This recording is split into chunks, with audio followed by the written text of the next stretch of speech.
Hello world, and welcome to our free-for-all live stream. StreamYard link can go out to anyone who requests it in the chat. Feel free to come on, but for now, it's just going to be me and Garrett hanging out. Man, you threw me for a loop because usually you're like, I'm Aaron, yeah. And then I'm like, I'm Garrett. Do you want to take it over? No. It's like we can't. He's Aaron. I'm Garrett. I got my MAVRICS hoodie on. That's very cool. One of these could be yours if we get 50 more signups. Hey, duders. Hey, King Toad. That's Joe Ball. What's going on, Joe? Ball. Good to see you in the chat. Thanks for swinging by. For those of you who didn't know, Joe Ball's drawing something for us, and it's going to be super awesome. I got to get him those turnarounds. I am not a surgeon NTM. I am blind, and I am doing model work, so I'm wearing my nerd glasses so I can see better. Mr. King Toad, if you check it out, I got these in the process. Let me switch over to yours. Yep, they're almost all there, and then I got to get the pilots all ready. But I'm working on them. Hey, Tyler, Draw and Talk. What's going on, my man? Just let us know if you want the link. Yeah, why don't we send him the link? I'm probably not going to do too much work on him. Be perfectly honest, I'm pretty low energy today. So I visited the eye doctor, and so I've passed 2 years or so. I've been getting injections into my eyes because a couple of years back I had a hemorrhage in both retinas. So there was blood flowing into my retinas, and now they inject medicine directly into my eyeballs. Oh, I shot you the StreamYard link anyway. Today was an eyeball injection. How about this? Kid, I'm going to... drop it in the chat. Would you do this? Take this link and drop that in the chat for me. You see what I'm showing you? Yeah. So Tyler, you're at work, so you can't come promote it yourself. I'm going to drop the link to your Patreon in our chat and tell people that if they sign up to your Patreon at the $2 a month level, they will get exclusive access to a certain number of pages from you every week that at the end of the year, you will be compiling into a graphic novel and then sending out to patrons at a low price, much lower than what you'll be crowdfunding for. Did I get that right? I hope I got that right. You watch me promising things that he's not actually, gonna do. And by the way, Tyler is going to include his firstborn. Yeah. Well, if you were able to come on, you could have done that yourself. So I'm just hooking you up, my brother. Mr. Ball, is there any information you want me to drop, like your Instagram or something like that, so that I can send people to go look at your things? Miss Frequency Girl, if you want to put us back up and stuff, because I'm probably not going to do too much stuff on the. Yeah, because his eyeballs hurt. Yeah. I'm going to paint my holes, though. Noah, do you want to come on the chat? The $2, let's just put it up. The $2 tier is just digital, but if you want the physical, you just have to pay shipping. Oh, that's pretty cool. And if you sign up at the $5 tier, then you can get it for physical, I think. Appreciate the plug, gents. You're welcome. Now, you're very welcome. Answer my tweet about when we're doing the Furious Tales book club. I think Scott and Frog G are in for morning, 8:45, 10:30, something like that. We'll just do a pre-tape and talk about our what we thought about the book. I'm just gonna drop the link in the chat. Yeah, go ahead. So say anyone who wants to, I'm gonna pin it. Send us your trolls. Hey, why did you start playing on Are you breaking things? So what are you working on, man? I'm working on a Tau Devilfish because the world needs more weeaboo space communists in it. So the Marines have something to shoot at. Oh, the Marines got plenty to shoot at. So you're saying I shouldn't be working on this? No, okay. You should. That's my justification for working on this isn't good enough. All right, I hear you. So why am I working on this? Because because you like it and you have an army and you want to paint it. That's fair. Yeah, it's actually pretty accurate. I want to be able to put something on the tabletop, even though my rules in 9th edition are trash because GW hates Xenos. I don't know if that's true or not. It's totally true. Apparently, the Dark Eldar are pretty fucking mean right now. Excuse my language. Well, I mean, they're all hopped up on space drugs. Yeah, but they just recently got their book. And they did? I didn't know. Yeah. Is it good? Dark Eldar were not very good before that. They just got their book, and what I saw looked very, very competitive. And from what I'm hearing on the internet, the people tend to agree. That's good. Kimmy has a Dark Eldar force that we started putting together.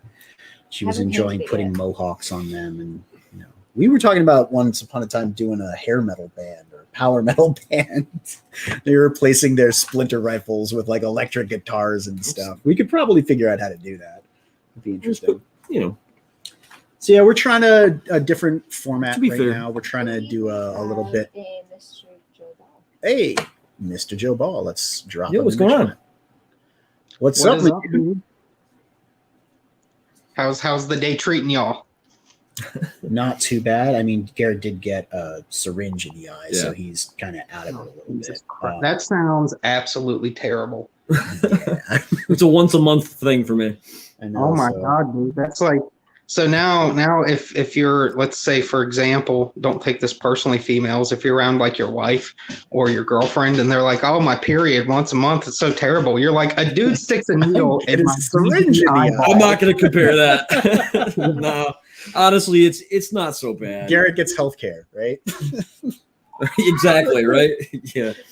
No, I mean it's a lot better than being blind. But it's also a terrible thing to have to go through every month, and I do have to give him the day off, so it's bad for me. I've never just go to work. But yeah, basically all I want to do afterwards is kind of sleep. And keep my eye closed. It's a half-hearted Odin cosplay. What are you up to, good sir? What are you up to today? Right now I'm just dealing with the children up in this house, and once the wife gets home, I'll start drawing and doing the usual stuff. But nice. Yeah, right now I'm just being a dad. Where are you located? I'm in southern Ohio, near Cincinnati. What's the weather like out there? It's pretty nice, actually. Today it's beautiful out. I took the kids outside for a little while to get some fresh air and have some fun. It was pouring rain the day before, but it's just how southern Ohio it is. It's how the valley is. It rains, it snows, and then the sun comes out, and it's summer, and then it's winter, and then it's you can have that sounds right. We got crazy wind out here today. There's actually yesterday part of a tree was down on the road nearby. Oh, really? Oh yeah, it was half the road was covered. I had to drive around it. Oh well, I don't leave this house, so. Yeah. So, but by the way, if we do cut out, it's because a tree fell on some power lines, and or internet. Well, I've been telling people for years we need to just get rid of trees, but nobody's listening. They don't do anything good for us anyway. They're just a detriment on mankind. Right? And it's the thing, like they're in the way. We don't have open fields because we have all these trees. My frisbees get caught in them. I'll challenge y'all on that. I like trees. I think they're fucking chaos agents. I like them. Rogue bastards that do all kinds of weird stuff for us. What else? Hail, Oliver from 656. What is up, my dude? Good to see you. If you want, StreamYard link is in the chat. Hop in here, plug your stuff, just hang out. We got Joe Ball with us right now, talking about. We got some Warhammer on the table, cutting down all the trees. Yeah, I'm all right with that. I do like trees. Warhammer. Oh, you're in Warhammer?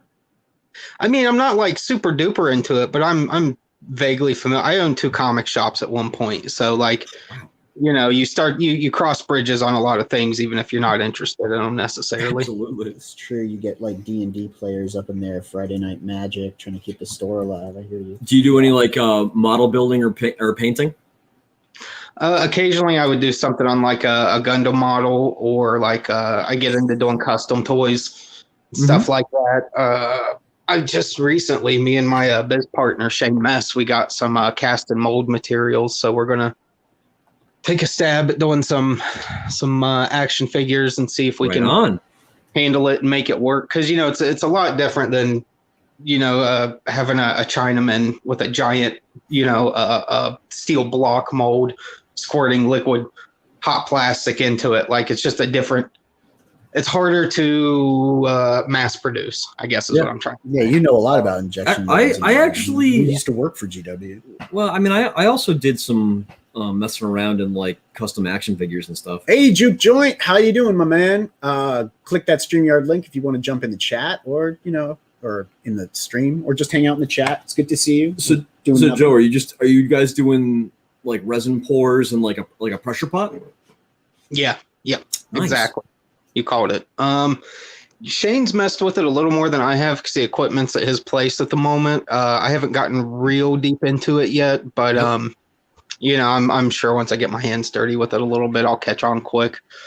But I've been playing dream up, man. All the crazy figures that you would dream up. That'd be really great. Well, I sculpt's pretty good, so like I think I can sit down and like actually sculpt my death characters and make them at least effective as a basic toy. They may not have a lot of movement, just shoulder and hip, type thing. But that's the kind of stuff I'm into. I don't really care for like modern toys, to be honest. Like, if it's a reissue of an old toy, I'm interested. But if it's something that, Hasbro just designed yesterday, I'm probably going to piss all over it. So, I mean, if it's a good design, if they're like innovating the physical design, I might be interested in it, but a lot of the stuff that they're putting out isn't very interesting. What are the so I was following this dude who was doing some awesome like kit bash mecha stuff, and he was using some Bandai kit, like it was like a half-hour mission or something, and they're like these like modular, like interchangeable, $20 to $30 kits that you can buy a bunch of, and like they're intended for kit bashing. They look awesome. Yeah, you can hack them up, and they all kind of they don't even have to hack them up. They're intended to like you can actually like. They had a very similar cockpit to that one, right? Or at least one of them did. Some of them did. They're all over the place. And I think they're like 1/144th scale or something like that. We are looking at doing a physical miniature for our campaign because we're both nerds. Yeah, I think what we have to look at is probably somebody to make an STL file for us. He says somebody like it's not going to be him. I mean, dude. Well, we already have. Yeah, we got. Well, I was talking with Scott, and he doesn't have somebody to do the sculpting. So he's looking around for me. He hasn't gotten back. Time to look. I'm also looking around because I know some people who do STL like sculpting, but I would rather not have to do that. Hey, Joe Ball, you want to sculpt something in STL for us? I actually sculpt with clay. Yeah. Oh, yeah. Okay. I mean, honestly, I can do physical stuff too, but we would need it to be like a Blender file or something. That's cool though. That's like hardcore old school technology to make those resin cores. Yeah, I feel you on that, Oliver. Hit up Sweens, Sean Sweeney. He does the comic book odd. Oh yeah, Sweens. Yeah. He has that knowledge and knows how to do that stuff. So that might be stuff.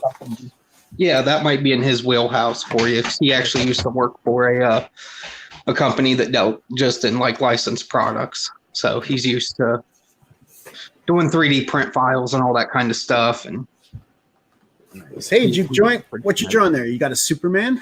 What's going on, guys? Yeah, this little gouache painting thing I'm doing on, but I was gonna sit down. I've got to sit down and start working on a page of a comic I'm drawing with a writer.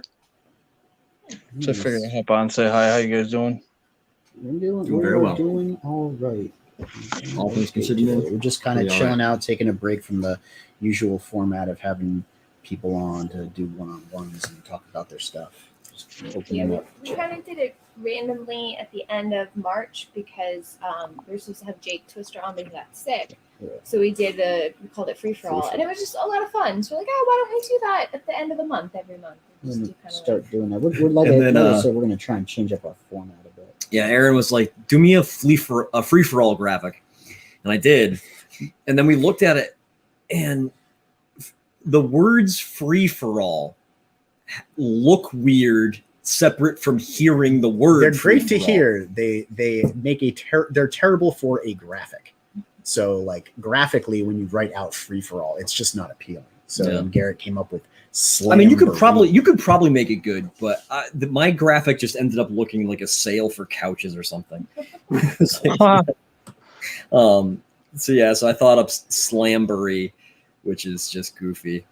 That's kind of why. Carpet barn, Garrett's carpet barn. Yeah, exactly. Come on, get some carpets. You need one of those inflatable 2x4 runners, and I got 4x8. But wacky flailing arm balloon men. Wacky waving inflatable arm flailing tube men. Yeah, it'd be Garrett's used carpets. They're all like dirty and stained up. Discounted used carpets. It's like paint all over them. We don't look at them under black light. Hold on. Ignore the cigarette burns. They have character. Exactly. I'm gonna look this up. Blind buy carpets. I put them in a black garbage bag, and you don't know what you're buying. They're discount, and you might get a good one. You might get one that's kind of rough shape. I think you've got a solid business plan here. I think so. Just call it like shabby chic, distressed, like by an artist. Put some bullshit art terms on there. Yeah, exactly. Yeah. And distressed. These are found. These are found items. Yeah. I made sure to select some Reclaimed carpets. Yeah, reclaimed artisan carpets. I got something for you guys in a second. Characterful distress applied in loving ways. This is the guy who's going to do your ad. You hear this? No. You can't hear it? No. I guess why am I not sharing sound? Does anybody know how to do that I don't think appropriately? you're sharing anything. Oh, because I didn't add my I screen. think we can leave it to That's imagination. why. Oh, there you go. No, I have to play this for you though, because with your graphics and this guy's audio talent. Still can't hear me. Yeah. Really? You're not sharing sound. Okay. You just share the link, and people can see that at their leisure. No, I'm not going to do that. It's not funny if I can't do it myself. Oh man. I found that the other day. I forget whose stream it was on, but he dropped a link to that. Juke, I think we have the same desk. I'm like getting flashbacks to my office just looking at your screen. Oh, this one? Yeah. It's I got it off Amazon. It was pretty cheap. I think it was like $120 or something. It's good thing I'm tall, because the only thing it doesn't do is go up or down. I mean, it tilts, but it doesn't go height wise up or down. What's up, Mr. Tim Davis? Welcome to the stream. Hey, Tim, what's going on? You ready to play some Kingdom Death? So we really are selling furniture on the stream, aren't we? What comics are furniture? No, they're talking it's talking about the desk. Sorry. But yeah, no, I mean, yeah. It's a good desk, but the trays are terrible too. Like shit falls out of them constantly. Yeah, if you look over here, I got like a huge stack of like shelving over here. Yeah. The trays are useless. They're literally like 1.5 inches deep. It doesn't matter what you put in them. You barely touch it, and it just flies out across the room. And it's like, now I have to stand up again. Pretty much you got to pull them out like all the way every time. I keep it's like my junk drawers. I keep like my empty ink cartridges from my like printer and stuff in there. Yeah, no. But yeah, no, I mean, it's a good desk other than that. Yeah, the drawers do suck, but yeah, there's ways around it. So Juke Drunk, what are you working on there? This is a page you're saying? Yeah, it's another writer in the Draw and Talk Discord. I think it goes by X0. His name's Eric. We're collaborating on a little story. So he's writing it. I'm kind of helping him along the way, but he's coming up with the script. But it's kind of like a play on Batman, but it's about like two rich brothers. Because the idea came up one day when we were just talking about like just random shit and about like, who the hell would fund all these guys where you'd have the money to do all this? Even the Joker, if he's not robbing stuff. So his idea was having two brothers that are always quarreling that decide to have like a rivalry where they each fund one superhero and the other one funds like the bad guy. And it's like them battling it out in the city. This is the gist of it right now. The script's still in kind of work, but this page I can work on because we've gotten so far with the story script wise that I don't really have any details that I have to work on. Because I just finished finalizing 2 of the characters like designs and stuff. So is that burst there what you're using for a panel? Yeah, well, my idea was there's an explosion that's going to happen. I'm going to add a little bit more to it, but I just real lightly feathered it with the brush. I'm going to go on with a little bit more detail. I wanted to do that just so I can give myself an idea where I'm going to be actually putting in the lines for the actual other panels. Gotcha. I did it. But yeah, it's supposed to be an explosion and then the silhouette of the bad guy that's coming out here. The idea I had for the bad guy, I don't want to give too much away, but he's got one of those LED masks. Yeah, we were talking about Daft Punk. Yeah, we were talking about one day. I was like, it'd be peace. cool. Yeah, I was like, it'd be cool if he had like a Prince robot head, like with a TV face, because they do like wicked imagery, on his like screen when he's talking that goes along and enhances scenes in Saga in some way. So I was thinking something like that, and then I saw these LED like masks, and I'm like, that'd be the ones from Watch Dogs and stuff. Is that the video game? That you can actually Google them too. They're actually real things. I kind of want to buy one now. I was actually thinking about one for Dynamis when we were cosplaying the Utopia Descending. No, that was the basic idea of it so far. I mean, we're still kind of going with it. Cool. Tim says it sounds almost like a superhero version of Rat Race. Yeah. Or Dinner for Schmucks. Yeah. Kind of, yeah. I can dig that, man. That's cool. So I was watching a stream by Daniel Warren Johnson, who's totally my comic book crush right now. The guy is so good. He's from Chicago too, I think. What's that? I think he's from Chicago. I think he's originally from the Northeast, but he lives in Chicago now. He's another guy. Yeah. Oh yeah. No, absolutely. But I was watching him work on a commission for this awesome Gundam 8th MS team piece, and he was using some. I think it's a company called Deleter.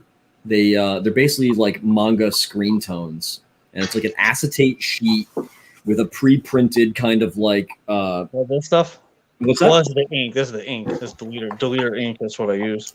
Gotcha. Yeah, so same company, but the sheets that he was using, they're like kind of like an adhesive half tone or screen tone like sheet that you actually lay down on your medium, cut out like the shape you need.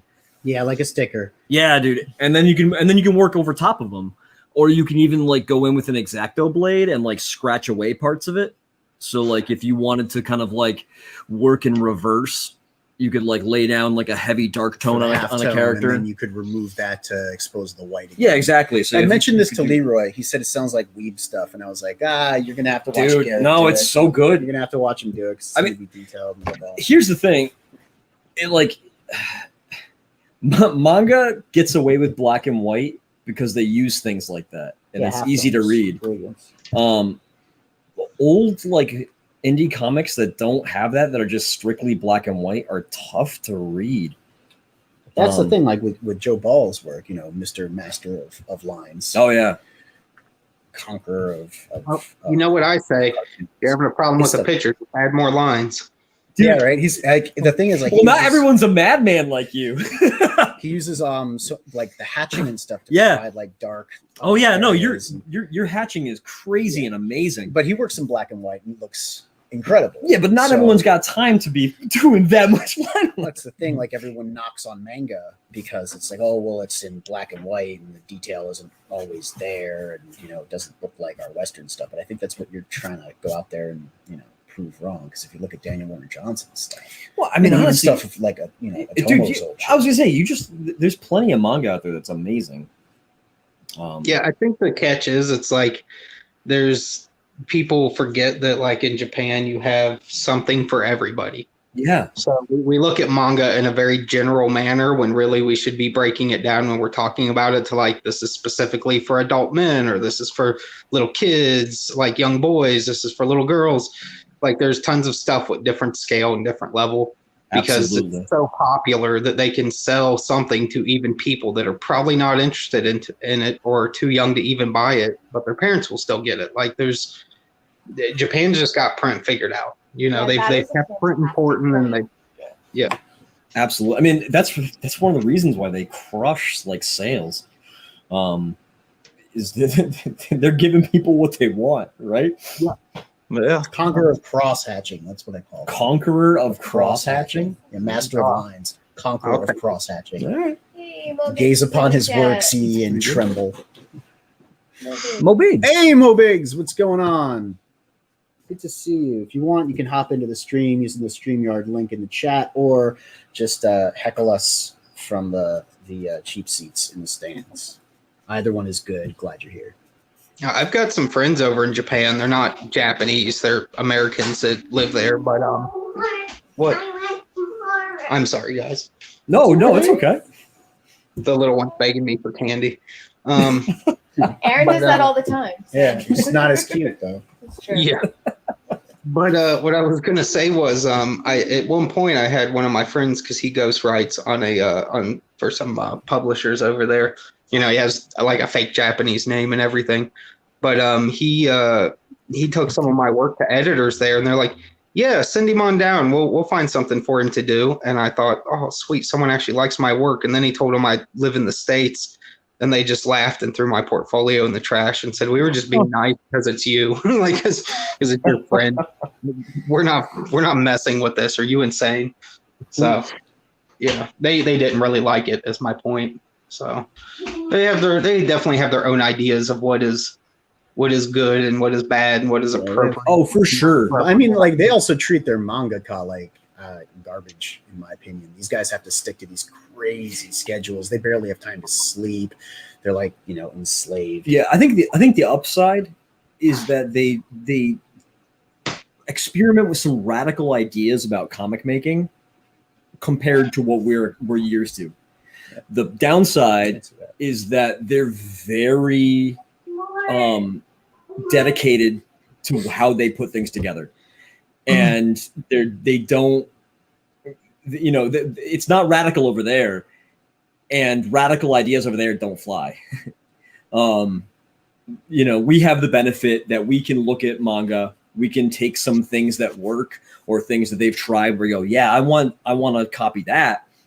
We can use it however we want. We can butcher it apart and Frankenstein something new and exciting.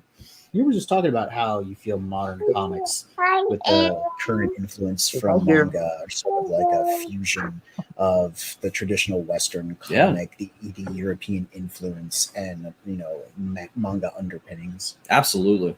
It's kind of cool the way that third wave or fourth, I don't know, whatever wave we're on for comic books, incorporates various elements of other cultural, illustrations. Yeah, we'll have to wait 20 years and see what people call this era. The Dark Ages. No, I mean, I think there is a shift in the mid 2000s, and I think eras of like comic book making usually take about five years or so to shift to a new kind of mindset. And I think from like when Tokyo Pop started in like the early 2000s we were saying 2006, to right? 2006 when Civil War finished, I think that was the era when we changed from like Iron Age or whatever you want to call the 90s to Cal Arts, to this more modern era where the internet and digital art is starting to fuel comics. And I think you see a lot of people kind of like getting a wider diet of weird experimental stuff and kind of creating weird experimental stuff. You have people reading more Euro stuff, people reading more manga, heavily influencing modern superhero kind of Western stuff. Still being figured out. There's a lot of garbage out there, but that was the other thing you were saying. Is the majority of comic books are bad. I think that's also true. I think we always have to remind ourselves that Always have. the majority of comics are bad. It's always the one case. of those things that's kind of open to everybody. So no matter your skill level, you can kind of give it a shot. And that's not a bad thing, but it's not a good thing either. It's just somewhere in the middle. There's plenty of times I've looked at stuff and said, this guy has no effing business drawing comics or writing comics. And it's not necessarily always like spiteful or meant to be rude. It's just like it's true. It's just sequential art is a whole medium apart from everything else. I mean, honestly, when we started working, my first pages are garbage. Yeah, you should see them; they're fucking awful. And I'd like to think that I'm a pretty good artist. I went to school for painting. I can paint you an amazing portrait. I can do some incredible like oil painting work, but I did not know how to fucking draw a comic. I also only say that they're awful because of what he's putting out now. Yeah, I thought that they were pretty good. This is so We got our editor's notes, and you were like, you know what? Let me try it this way, and it's like, well, that's freaking comic books, man. I will say too that for your level of art skill, wherever it's at, you have to find the story that can fit it. I mean, because one of my favorite creators is Jeff Lemire, and you would look at his early stuff, and it's really rough, but his stories were really good, and he was able to pull it off with his art style. He wasn't trying to get too crazy with it, and it's progressed over the years. But you find certain guys, if you have a solid story, and a guy that knows how to tell a story on a page, even if his art isn't like top notch, it could still be a fantastic book. So I'm gonna Google a little bit about Beta Ray Bill. I don't know if any of y'all have read that. What you should do is you should go get some of those Kingdom of Death models, bring them over here, and tell everyone why they should be watching our Sunday streams. I'll do that too. Okay, but we got a couple hours for it. I do want to just Google about this book. I'm not a huge fan of Marvel or DC, just because I never really have been. I love certain characters. I love certain story arcs. Occasionally, when a writer or an artist does something, I love it. But I've never really had a connection to the superheroes from Marvel or DC. I grew up on heavy metal, so I got a weird intro to comics. Same here. But this comic is so good. This is because it's Daniel Warren Johnson. Yeah, dude. Really I like all the Easter eggs in it. Oh, it's incredible. And the dude just tells such good story in limited space. There's how many panels does this have? Yeah, 1, 2, go to 3, the one with 4, the 5, 11. 6, 7, 8, 9, 10, 11, 12. I don't think they can see it, man. You'd have to just put it under here. Hold on, let me. That's a 12 panel page, and it doesn't feel like it at all. I think my favorite one's the page with Odin, the 11 panel page where they're at the bar. That this panel one here. right there in the center of the top line, just the expressiveness of Horseface. You can't really see it. Yeah, but that's it right. Doesn't feel cluttered. The because point. You remember? Yeah, just tell them about like opening up the panel borders there. Yeah, I mean the point is the guy's able to put 11 or 12 panels on a page, and it doesn't feel tedious. It doesn't feel hard to read. Feels like comic books. This one in particular, you can see that this panel here is missing its border. It's just part of the gutters, right? And it would be a very cluttered page, and except for the fact that he opens that. Yeah, if you close that panel, suddenly the page is unreadable. Finger, like you did with me. Suddenly it feels like it's a very busy, cluttered page. But you do that, and somehow the page you got space to breathe. I don't know how he figured that out. Then again, I'm just a writer, right? And then he also balances it out because he puts in plenty of giant 2-page spreads. He puts in plenty of quick dialogueless action. This is probably the most savage freaking armbar I've ever seen in a comic. I love that. Yeah, just so good. He's a big New Japan fan, and he's into Japanese pro wrestling and fighting and all that stuff. So he's got good context for that stuff. He went from being this artist that did some neat stuff, some neat artwork to just an absolute phenom, like in a matter of a year. And it's really insane seeing like when he just had time to focus, how quickly he got incredibly good. Well, okay, so Mo Biggs, they do go to the bar and sit around for 3 or 4 pages drinking beer. That Odin made.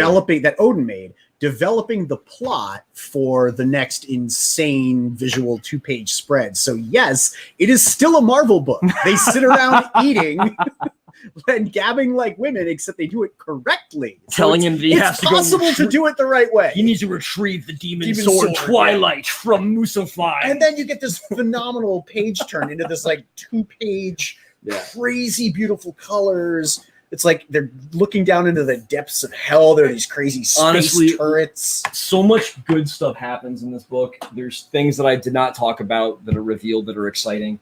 We can't show it on stream. We'll get copyright struck. And like you compare that to like some other stuff Marvel puts out, and it's like ridiculous. I read an old X-Men that had like, I think it was like 6 pages of 9 grid. It was Exoswords. Exoswords. We actually have it over there. You could go find it. I'm not gonna bother. But it was like 6 pages of 9 grid talking heads that like there's nothing to look at. I could not get through. I still have. I have tried. He still has no idea what's going on in I've tried like 6 times to read that book, and I just get bored and like.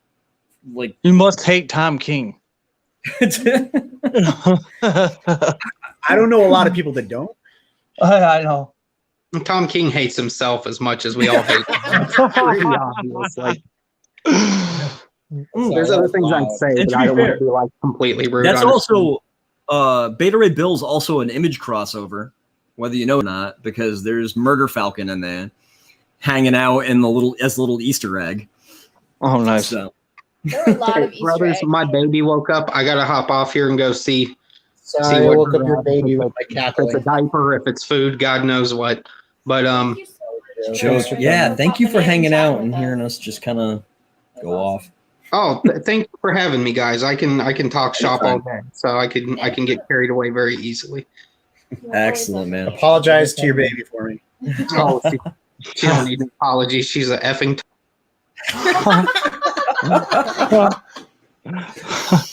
We have a Phoenix in the house. We do. Put him in the. No, in the chat. Phoenix, get on the stream. He's in the chat, not in the house. My bad. I'm gonna have to clean this You up. should grab 1 or 2 of your pets, though, and show those off because they're really cool. Yeah, Tim Davis, if you're still on the chat, you feel like Ooh, Dan Art. Hey, what's up, friend? Oh, I don't know how to say it. Let me see here. So I can't do a good boot. Got my tree. Put him here. Let me move my paints. Go ahead. Mo Big says Tom King books are a cheap alternative to marriage counseling. Just read them and do the opposite of the character's actions. Fair enough, man. This is the tree to That's the lonely tree. I don't know if you can see it, but the entire base is made up of faces. Well, everything in Kingdom Death is made up of faces. So the lonely tree is this weird sentient tree that eats unwary travelers, and uses their biomass to produce these horrible fruit that savvy survivors can gather up and use to make things. All faces all the time. You don't hunt it. It just shows up and complicates other hunts. And then this sucker. I think this might have been the miniature that like got me into Kingdom Death. All of these are hand put together and painted. Here, back it up a little bit so you can see the face better, because the face is super blurry. Just bring it back. Yeah, it's on autofocus now. So well, I manually focus it. Well, you don't have to because I changed the settings, so it fixes it now. But yeah, that it's just such a badass dragon. There's still work I need to do on that guy, but he's pretty good. Highlights. There'll never be enough highlights in the model. Very plain, Garrett. The How long does it take you to do something like that, start to finish? What's that? How long does it take you to do something like that, start to finish? Oh, dude, that's a tough question. I've spent a lot of I probably spent more time on this guy's base than the actual painting. A lot of it was airbrush, and then probably at least a couple of evenings of working on small little. Garrett's a very lonely man. Aren't we all that draw? Yeah. I got the Phoenix here. Tim says that was half a question. Go big again on Phoenix. Oh, that's cool. Auto focus it manually.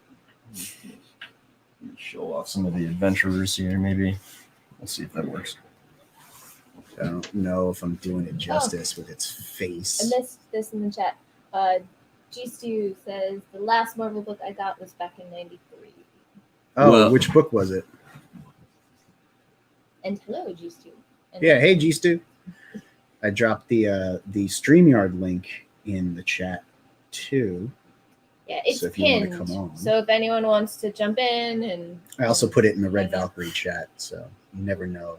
I think maybe that's how we got a Boob Dan. Hello, Boob Dan. If there's ever a time to buy another Marvel book, it's Beta Ray Bill. Right now. That I can't say enough good things about that book, and the two creators on that, or well, actually, I think there's three. They have a letterer too, but the creators on that did such a good job, and I really think that they deserve more attention.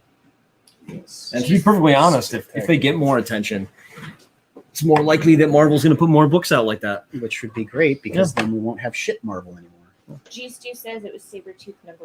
Oh, I remember that. All right. I was digging Sabretooth after Fatal Attractions when he had a team up with Kitty Pryde. I thought that was a pretty I cool love Kitty crossover. Pryde. She's my I favorite. think it's when 93 when the Gambit series came out. I don't remember. You're going to have to check the publication date. It had to have been right around there. Maybe. The reason why we were showing off the Kingdom Death miniatures, and the reason why you got half a question, Tim Davis, is because Aaron got distracted by. Some Oh, that miniatures. doesn't happen, right? Never, ever happens. It's not a at all. goldfish. Oh, look at Castle. It's because we are going to be doing a new Sunday night stream where Tim, aren't you going to be on that? Or did no one ask you yet? I don't think anyone's talked to him about it. All right, to be fair, you're like, I want to do this. And then like last night, you're like, we're going to do it next week. I've been saying for weeks that I want to do it and we need to put it together. And we finally got Jared to agree to be on it on, what was it, Wednesday? And I was like, okay, well, when are we doing this? So 2 days ago. Okay, so why haven't you made a phone call to Tim Davis? We did 2 days. Yes. Here's a phone. Call him. To be fair, we got Jared to agree Wednesday. Then we talked to Adam yesterday. No. It was Adam's idea, so we don't need to ask him. Right. But then we talked to him yesterday, and you were like, all right, well, let's make this happen. When's the soonest we could go? Yeah, Garrett doesn't make phone calls. I know. Well, I think it's also funny that you still haven't actually said what it is that you're doing or what you would like to ask. We're going to do Tim. a Sunday night every other weekend because I know you guys are still doing the podcast. Every other weekend, Sunday night, Kingdom Death, my house, starting at like 5 or 6, going for 3 or 4 hours, and I will be filming it, and we will be live streaming it, and you will be doing what y'all do, which is playing tabletop games and being awesome. And then the alternate weekends, because we're so close to breaking our 200 subscriber goal, we are going to put Frequency Girl on the spot, and she is going to host karaoke. And I am going to be behind the camera for all of this, so I don't have to worry about it. Yeah, so basically what he wants to do is Film just you all being talented. film the group of us playing Kingdom Death and actually run like a full Lantern Year campaign, which would be cool. If we have a big enough group, I'm just going to run it. I'm not going to actually play. We'll see how that works. When you just run it, because, fairness. What's that? I don't know. It's like the traditional DM in me that thinks that the person controlling the monsters should not be an active player. It's like, your self-insert character. I mean, the game is designed to run the monsters I've itself. played it. But I do appreciate the fact that there's someone that's reading out the stories and stuff. Tim says, what campaign? Children of Stars. We'd have to figure that out. There's more than one campaign? Isn't there a new campaign that they're going to launch on Kickstarter soon? I just got an email notification that they're in free launch for a new thing of Kingdom Death. A new Kingdom Death King pre-launch? A new Kingdom Death something. Garrett also checks his emails, children. I do. I just don't know that anything is happening about Kingdom Death right now. Replicant says Tau Hammerhead, I think. Tau Devilfish, but yes, they are the same model. And if I wanted to pop off the little top here and stick on a railgun, I could. But yes, Replicant, I play Weeaboo Space Communists, and they suck in 9th edition. So I'm just painting up some of the old models that I've had sitting on the shelf in hopes that by the time they get their codex, they'll be halfway decent. Yeah, Architects of the Deep. Oh, Kingdom of Death. Never mind. I'm sorry. That was my fault. Not Kingdom Death. Kingdom of Death. And Kimmy can read. Well, I missed the word of. There's not that big of a difference between Kingdom Death and Kingdom of Death.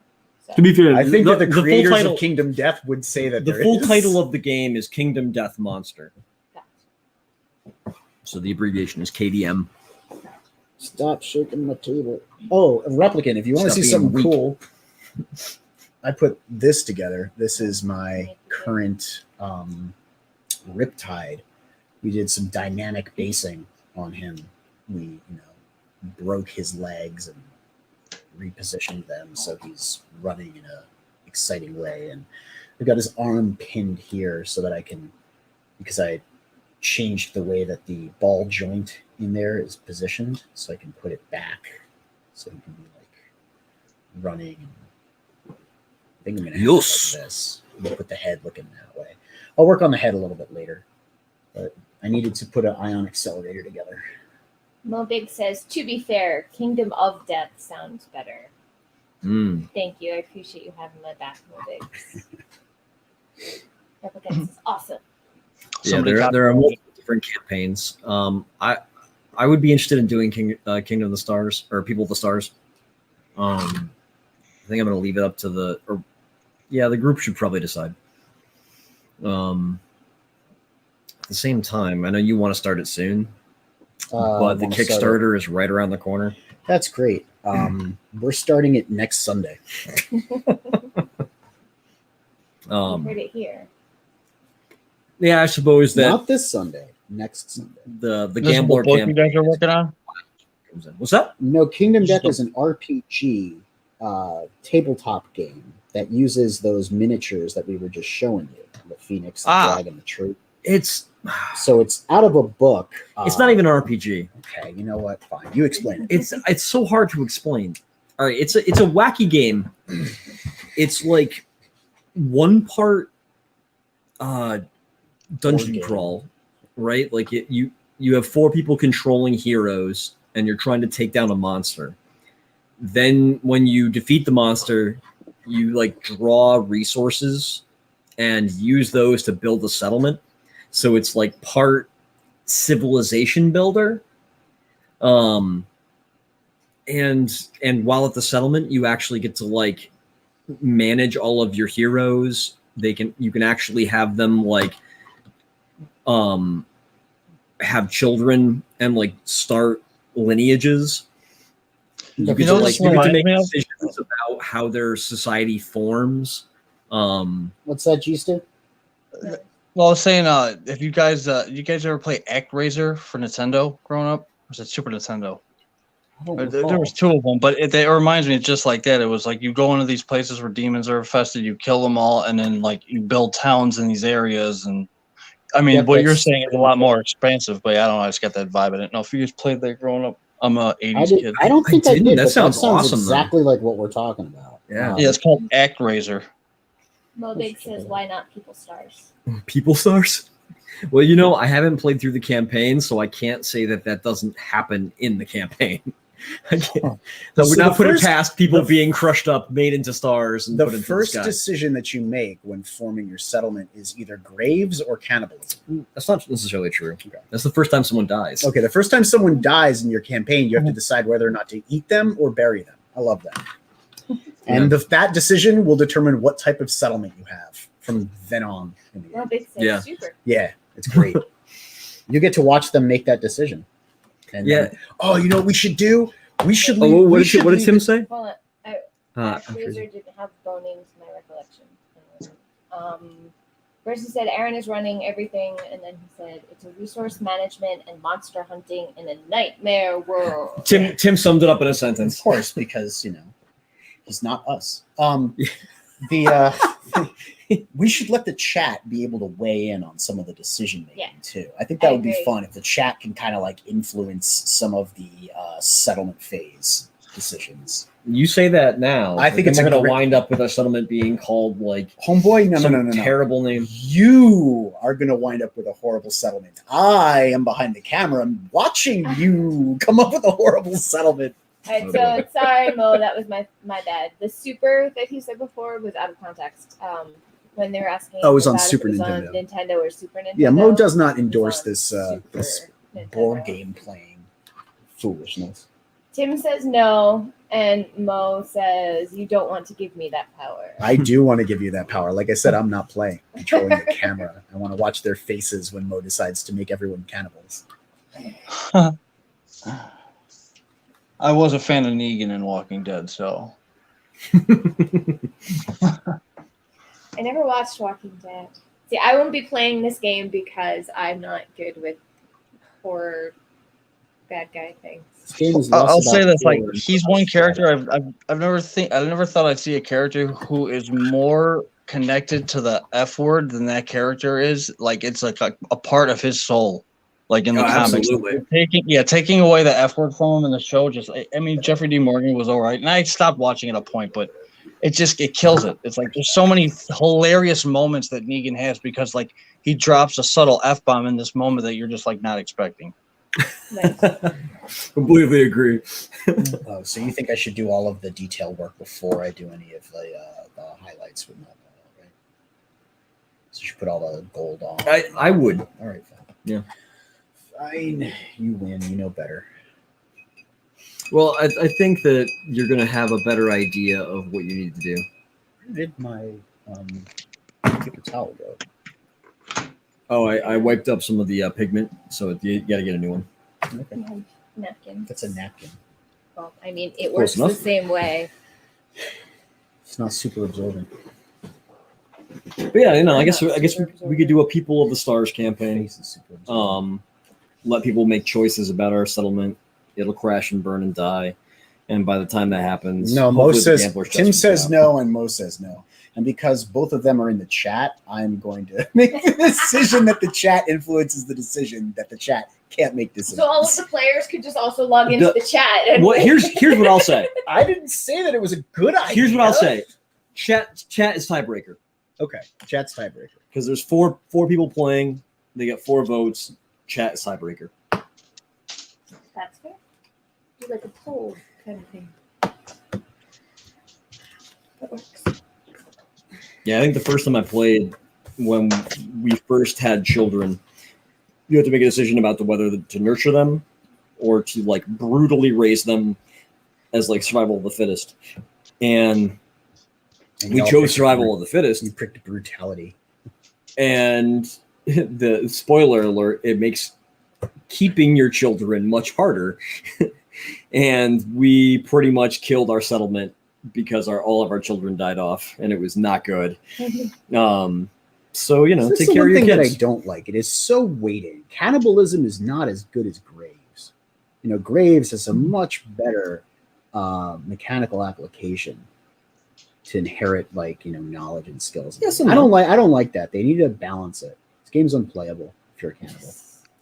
Once They again, need to eat the flesh of their enemies to devour their souls and their powers. Yeah, exactly. Like if you eat the dead, you gain their skills. we bringing in veto rules and burn balls. Oh, we absolutely should. Is this something Tim suggested? Yeah, absolutely. Veto rules and burn balls. We'll write up our twisted rules of what do you call it? Could you somehow come up with like a civilization that's like Tron? They actually make some sci-fi figures. I don't think they have the rules for all the gear, but they actually have some very serious Tron-inspired so hard to synthwave-looking do. figs. Without Awesome. freaking lights. What's up? I should pick to the less tiny details because it's hard for me to do this without lights. Without a like, brighter really light. good- without really good illumination. Mobig says, if you don't raise anyone to be soft, who are you going to feed on? He's got a good point. He's a very good point there. That's why Wagyu beef's so good. This is why we need Mo around for perspective. Graves, survival of the fittest are generally considered mechanically the best choice. Yeah, absolutely. Yes, To that's be my fair, point. they changed survival of the fittest since when I played that first campaign, because originally it was way more brutal and not as good. But I think you can still do some of the other choices, and they're adding more weird story events that happen because of those choices. So I'm excited to get the gambler's chest and all that.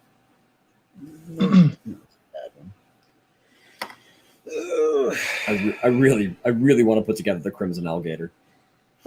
That can really tell you something about your psyche too. If you keep playing the game, you keep coming up with these like nomadic, chaotic like civilizations. It's like, you got something going on in your life, bro? What's going on?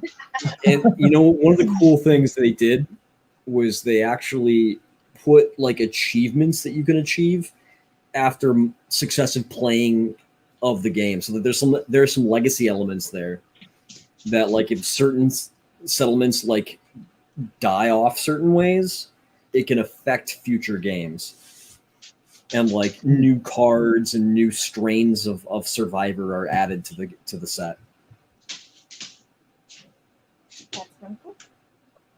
Actually, I think it directly comes out of cannibalism, that you can actually get like gigantism as like a disorder that can happen to survivors.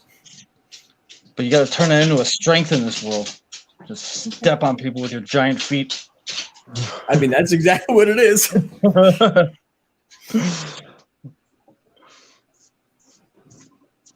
what are you working on, those girls? Dots. Gold dots. Stop. Oh, sorry, my dogs are going. accents. Oh, that's all right, man. My dog bothers me all the time while I'm on stream. Oh, He's yeah. my currently little passed one- out. But Yeah, my little one likes to stare at me and paw at me when I draw. what kind of dog? He's my oldest one is a pit beagle. Let me see. Hold on.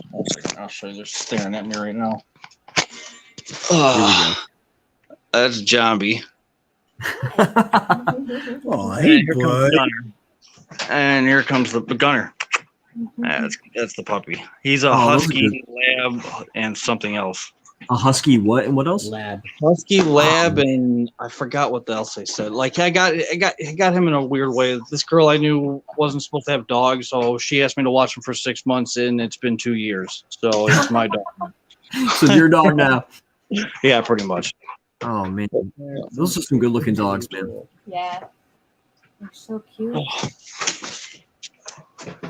Yeah, they keep the house alive. That's for sure. You know, honestly, I feel like having a dog is like one of the best things you can do if you're like working from home. Oh yeah. Because they like remind you to be a person. Yeah. They remind you. Yeah, have to you gotta have a really cool ass cat.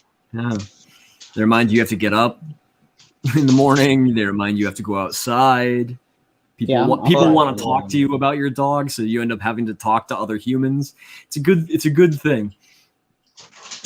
Oh yeah, no, definitely. Oh shit! And Sorry, occasionally they drop bust my through the balls. off the clip. Yeah, no, they definitely. No, they ate his microphone and camera. He'll probably come back. Yep, here it comes. You are like super engaged in what we're working on, those girls. Sorry about that. Very engaged. No worries. No, that's all right. I was just like, yeah, they probably ate his camera and his mic. No, I got this like little clip that I use as mount for my table, and it's with my hand. It can be a little tricky sometimes getting it in there. Understood. If intentionally keeping your dogs off camera is certainly a unique streaming strategy. Hey, puppy. Hey, Jojo. puppy. Come here, puppy. Come on.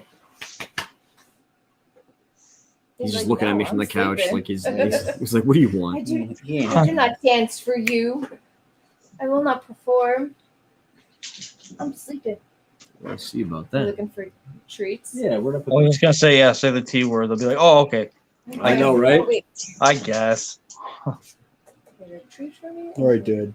Come here. Do you want a treat? Like, no. Mine do now. They heard you. They stopped rustling. The internet just said treats.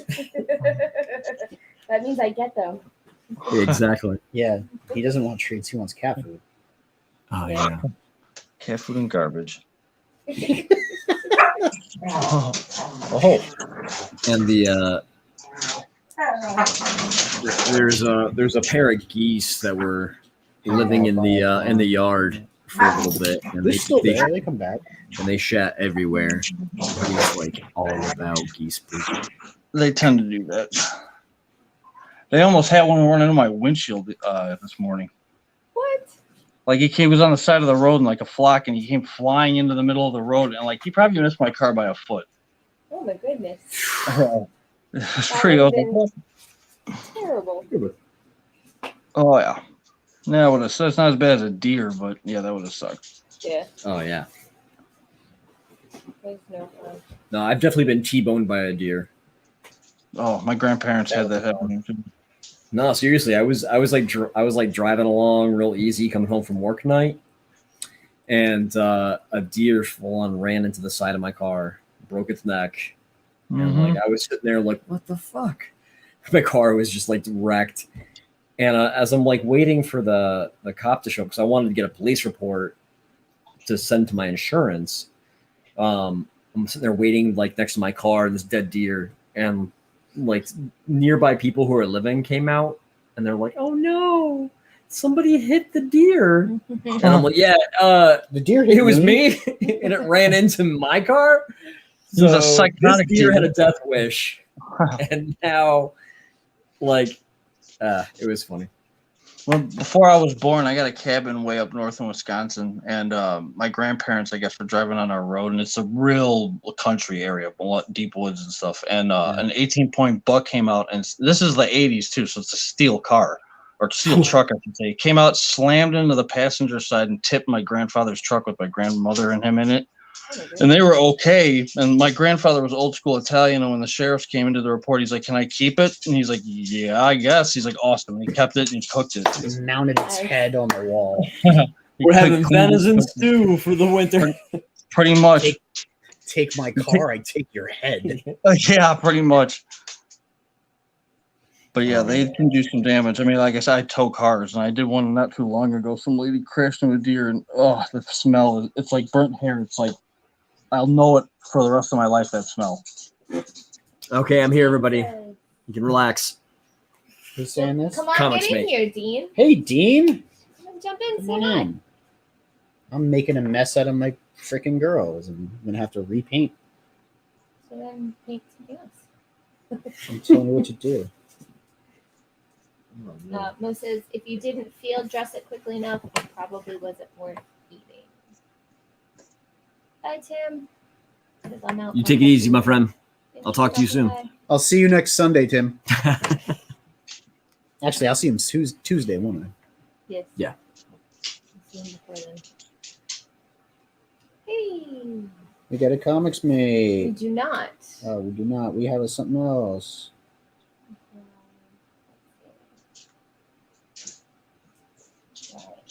This is quite possibly the worst gold. Butch dot Cleaver detail. Burke. What's going on, man? Hey, what's up, Butch Cleaver? How you guys doing? Thanks for the invite. Go get Absolutely. yourself- Thanks for hanging out.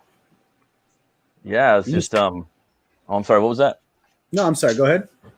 Oh, just hanging out, and I saw the invite on Twitter, and it's like, oh, I'll jump in. Have a Friday off for once. It's a nice invite. Thank you. Yeah, Absolutely. glad to have you, man. So, you want to tell us a little bit about the book, or you want to just chill and shoot the shit? Sure. How about a little bit of both? Sounds I like good. Cool. Yeah. Well, yeah, my book, it's Butch Cleaver. This is it right here. It's a gothic horror western.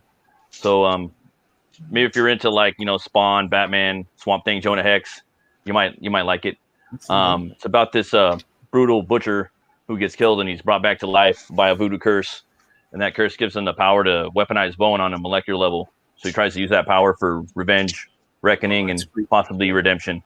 I just fulfilled the campaign a couple months ago, and right now I'm almost just past halfway on the book, Butch Cleaver 2. So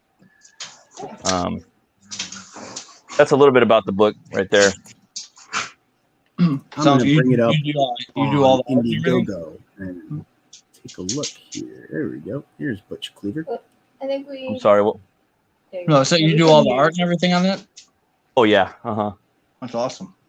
Thanks. I'm gonna share my screen. Wait, so you tell me you're like a one-man team behind the whole comic? I guess, kind of.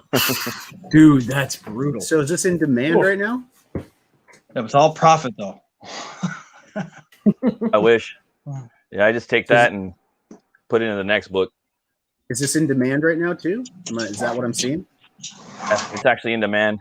And then I have the sign up for Butch Cleaver too. If you go to butchcleaver.com. I know we're on the sign up, but we got signed book and trading card, 2 books, 2 trading cards, the original art, some dead bone. Ooh, what's this one? That's probably down in the description. Hold on. Look at these. Some pretty cool art, man. Oh, Gatling gun. Yeah. That's gorgeous.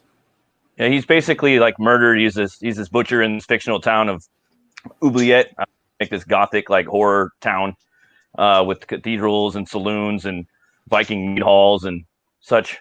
And if that place were going to exist, of course it would be called Oubliette. Yeah, and I'm into that. I'm into Vikings and cowboys and Native Americans and samurais and ninjas and pirates and banditos and folklore and legends and fantasy and all that stuff. And I figured I could cook it up in there. Smash it together in one book. You get this shirt as an add-on, or is this a tier by itself? That's just a tier by itself. It's actually the shirt right here. It's just some leftover from when I was doing my cons pre-beer virus. And I want to make more shirts later, but there's only a few of these left. I figured I'd throw them up on there. It might be a little too, I don't know, whatever, but I figured I'd throw them up on there anyway. I'm not doing cons or anything like that. So yeah, I'm going to drop this screen real quick. Take a look here. 48. So I threw the link up. So link is in the chat because you can still get that in demand. You can still go there and buy your own. So in a world as extreme as that, you said he's using his powers for revenge. Who the hell is he trying to revenge on? People that killed him, Garrett. Come on. Yeah, but come on. We were talking about a world with all of that going on. It's not just anybody who kills him. Yeah, that's true. He's got to have like some evil consortium that he's trying to take down. Some crazy superpowered being. Who's the? You want to give us a little bit more of a taste of the plot? Sure. So there's a lot of bad guys in here. I'm really into Batman, Sin City, and Teenage Mutant Ninja Turtles Rogue Gallery. Just I'm really into rogues. So I wanted to build a world kind of like Gang. That was a big influence on me as well, even though it's a movie.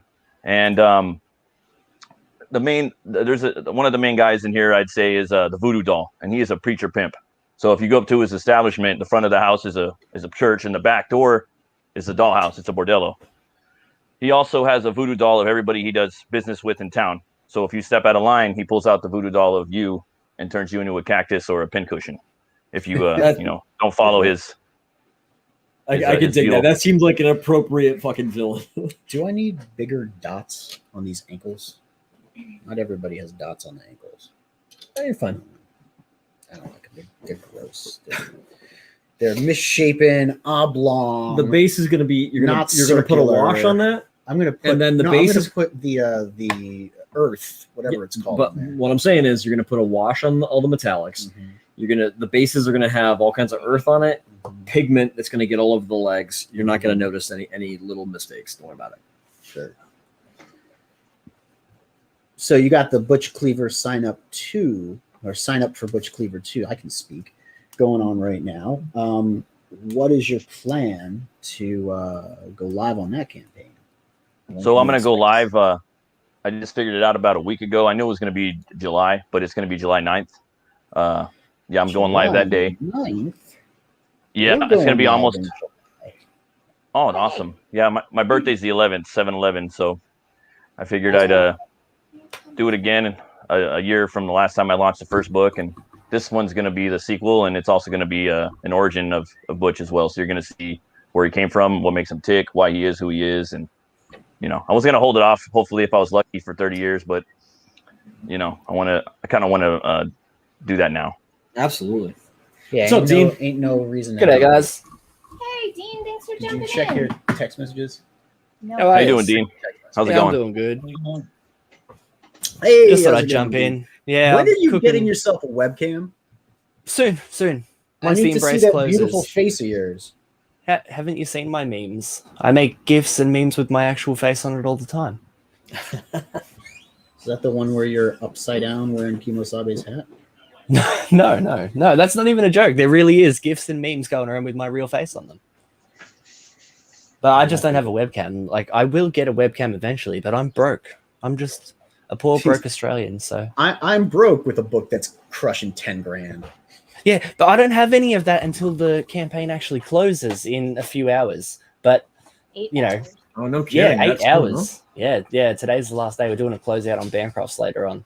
But Do we have a yeah, mod like, in the chat, or am I reliant on frequency? I already did it. Link? Oh, snap! Trying to throw shade, and I it got am- right back in your Right face. in my And we face. also have Frog G, who jumped in Of while I was course. on the other.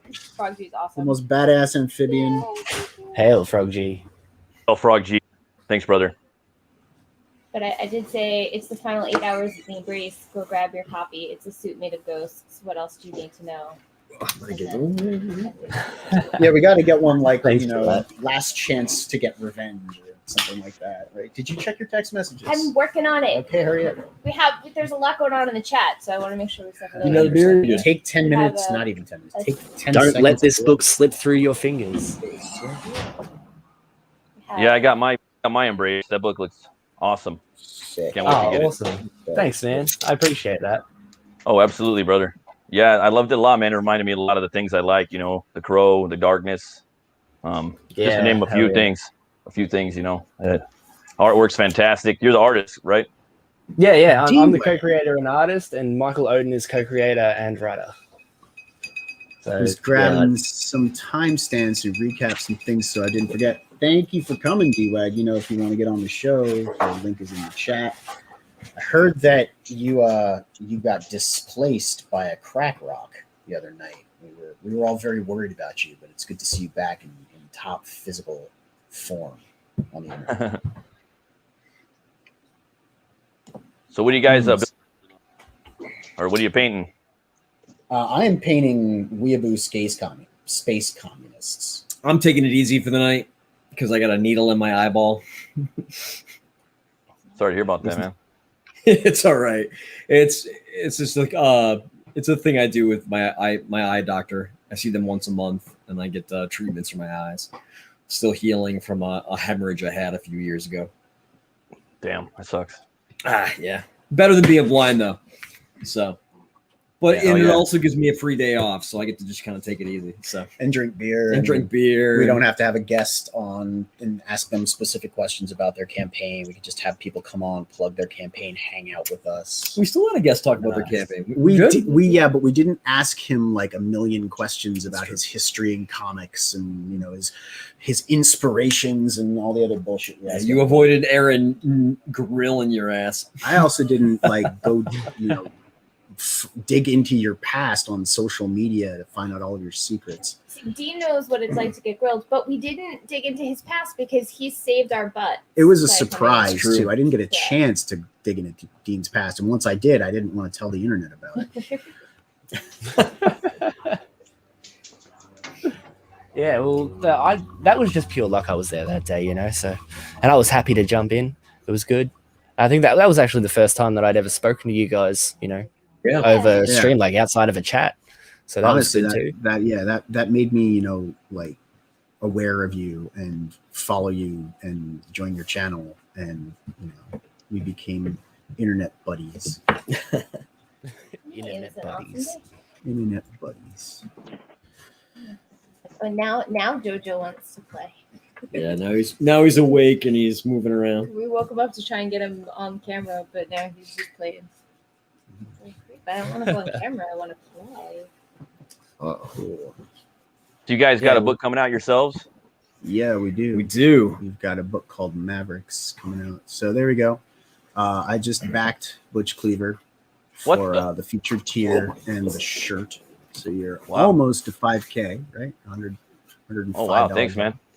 I'll get that shipped out pretty soon, like ASAP. So will happen. Thank you so much, man. On the stream. Yeah, I mean, I didn't realize that we didn't back it. I know I signed up for number 2 on the pre-launch list, but I didn't realize that. I think maybe it was because I'm offering a catch-up tier on book 2. Yeah, absolutely. Okay, that's probably why. But I figured, I'll just do it now because t-shirts are fun and I like them. In case you didn't notice, I am wearing our hoodie from our store. It is a MAVRICS hoodie. I'm watching me rubbing myself. Like, you're kind of rubbing your nipples there. So it says Awesome. MAVRICS. It's got our logo. Show off It's the got- cool team shot. It's here. got the global frequency on the sleeve. And Nice. it's out the way. It's got the thumbnail from the campaign. Lift up the If you want hoodie. to pull it up my screen, you can see the better of the Oh, nice, team shot there. nice. Badass, dude. That lends I like that. itself, I think, well to being a graphic on the back of the shirt. Yeah. Well, it's popping too, man. It's got all the different designs on it. You have 3 right there. That's pretty awesome. This one's gonna have this one does have 2 designs on it too. So you have a front and a back as well. Thank you so much for back. You're welcome. When we have you on to talk about Butch Cleaver in July, once it drops, I will have a shirt to wear. It's awesome. Hell yeah, I will be here. Yeah, we backed Dean's book quite a bit. Yeah, I'm sorry I didn't have a His book shirt. also, too. I was gonna say, I'm like, Don't worry. There's always, Embrace 2, because I know that you guys are planning on doing more than that. Don't worry, Mo. I'm fighting for an Embrace lamp too behind the scenes. So hopefully one day he'll get his lamp. that's awesome. Mo wants an Embrace lamp. Mo just wants Michael Odin to create a lamp. Yeah. Is there? It's a long story. Yeah, there is a very long story behind all of that. It goes all the way back to like Michael's first time on Bancroft's stream. And yeah, anyway, he spent most of basically, if Odin was here right now, Mo would be yelling in the chat that Odin is anti-lamp and hates light and is all for darkness and all of that. So yeah, we tried to meet him halfway and give him a statue with like the logo in the chest of the Embrace would glow with like a little light from the inside of it, but that's not good enough apparently. So He is wants this a why I full-blown don't Embrace see? lamp. Is this why I don't see Odin coming on like Bancroft and other streams that Mo frequents? Is it because Hiding he's out from scared Biggs. of Mo Biggs? Well, he is scared of Mo Biggs, but no, he's going to be on Bancrofts later on today with me as well. So it's not just going to be me over there. The Frog G Yeah. says Mo knows it's a bright idea. No, Frog G is renowned for his punsmanship. Right. Show Ogden, some Ogden. respect to Dean. His name is Ogden. we were Of course. we were in the dark about this whole thing. And then, I'm not saying he hates light, but he's made some photophobic comments. Indeed, he has. When you There's said no lamp, dude. denying that. Oh, sorry. No, go on. Oh, I was gonna say when you said lamp, I actually thought of your character with lamp. Like the Christmas Story with the leg. The kid's like statue with the 4 arms back of it. You know what I mean? And maybe one arm could like turn it on like a light switch. That's a pretty great awesome. idea. That is actually a way better idea than anything See, I thought of. you should be working together with Butch Cleaver here, doing some merchandise. Yeah, I just draw cool pictures, all right? I'm not the brains behind any of this. That character is pretty iconic looking though, man. No Here to baloney. that. I was gonna Thanks, say that's Garrett's line. I saw it. I was just like, wow, this I just badass draw this character shit, design. man. Don't ask me. Yeah, thanks, man. I really like. It's crazy how many people have gravitated towards the character before the book was even out. Like we had fan art. Like we had a fan art competition because people were making fan art already. So Yeah. look, Sick, it's my dude. first book. Like it's insane. I don't have the words to describe it. It's absolutely crazy to me. That's gotta feel so good though, right? Yep. Oh yeah. Yeah, man. Like- That's cool. I've actually bought a bunch of the fan art. Like I've got a bunch of it hanging on my wall. Like the Boob Dan piece that won the competition, I actually bought that off him. Gorgeous. That's my favorite. That's my favorite I one. hunted So- down and well, yeah, if you back the book, you get that as a print. So if you Oh, back the hell yeah. book in the first 30 days, you get the Boob Dan print anyway. But yeah, I have the actual thing framed on my wall. And there's a guy, I can't remember his real name, but on Twitter, his name is Rezcott, and he entered the fan art competition. He didn't win or anything, but his piece was my absolute favorite of the lot of them. So I went and bought that off him as well. Like I hunted him down. Nice. And yeah, basically, if you drew a real piece and it wasn't digital, I was like, hey, can I buy that off you? You know? Garrett did his in digital, so we couldn't put it in the auction. Yes. Yeah, you also like jumped that on me, and you're like, "Hey, you got Hey, 2 days to do Yeah, this." Do this. I told you about it, but I didn't give you a deadline. And the deadline. No, you did. You're like, you got like 2 weeks. You're right. I got the deadline wrong. Yeah. I said 2 weeks. It was really 10 days. And so And by you the time made the I mistake. said 2 weeks. It was really 10 days. And by the time it rolled around, when you were ready to start it, like a week out, it was 3 days. You got that all mixed up. No, well, I remember Yeah. what I rember, and you're wrong. Little known That's all right. I did fact, the same thing to Boob Dan though, so it's okay. Who you gonna Yeah. put it little in? known fact, on the auction, when you were bidding on the Embrace piece that Boob Dan did, I was going to buy it. I was going to crush you and buy that piece. What? I didn't buy it from the auction. I bought Oh, I it thought you behind did. this. Like nobody ever Oh, you had bought the it behind chance the to buy scenes? this. Yeah, like Oh, What? I thought that was on the auction. that What- day, no, which I was should- selling things on the auction. I was broke that day making money from the auction. I didn't have any money to Oh buy my anything that day. We bought Dean's The- piece. yeah, I The know we own Phil, those things. Phil Diaz. Was Still this in that be case. a reminder to the internet about That was the one I memory? was interested Yeah, in my that day. memory is very bad. I live in my own world. Mobig says where it started was Ogden was complaining he wasn't moving enough of the Elysian Field statues, and I advised him to make them useful and convert them to land. So let me ask you: is his name really Ogden? No, it's Odin. Okay. Ogden is a I was going to be like, spelling I've been mistake saying that his was name wrong this whole time. made. No. Yeah, Ogden was a spelling mistake that was made, and he just never lived it down. That makes sense with the name of his company. Then I was looking at that. I was like, oh, Nine Yeah, Realms. yeah, Okay, yeah. that makes sense. Yeah. Yeah, I love the Norse stuff, man. Yeah, so does he. That's like his favorite stuff is all the like historical fantasy sort of stories and the ancient gods and things like that. Like, I don't know, did you back Elysian Fields? Like that was his first book and that was his passion project, like he loved all of that sort of stuff. It looks So cool though. I missed Elysian Fields, but I backed the tier where I get all of his stuff. So I will be getting a hold of it. Nice. Sweet. Yeah, I think I had like a what was it? The Greek god or one of the Greek. I forgot his name in there. Achilles, I believe it was. Yeah. He had Achilles and he had Hercules, but it's Hercules. I know. If Odin Depends wants on to replay, yeah. It's Tomato, Hercules. potato. Yeah. Yeah. But he has all those like ancient Greek characters and things. There's heaps of them in there. It's like Packed the full of Symphony characters of like Willie and the Shining. It's the Shining. It's the Shinning boy. What do you want to get sued? Yeah, wanna get exactly. Or it's what else they do on The Simpsons? They did it's Chowda, Chowdale. Shout out. I Hey think my there, favorite line- Shout out, Frenchie.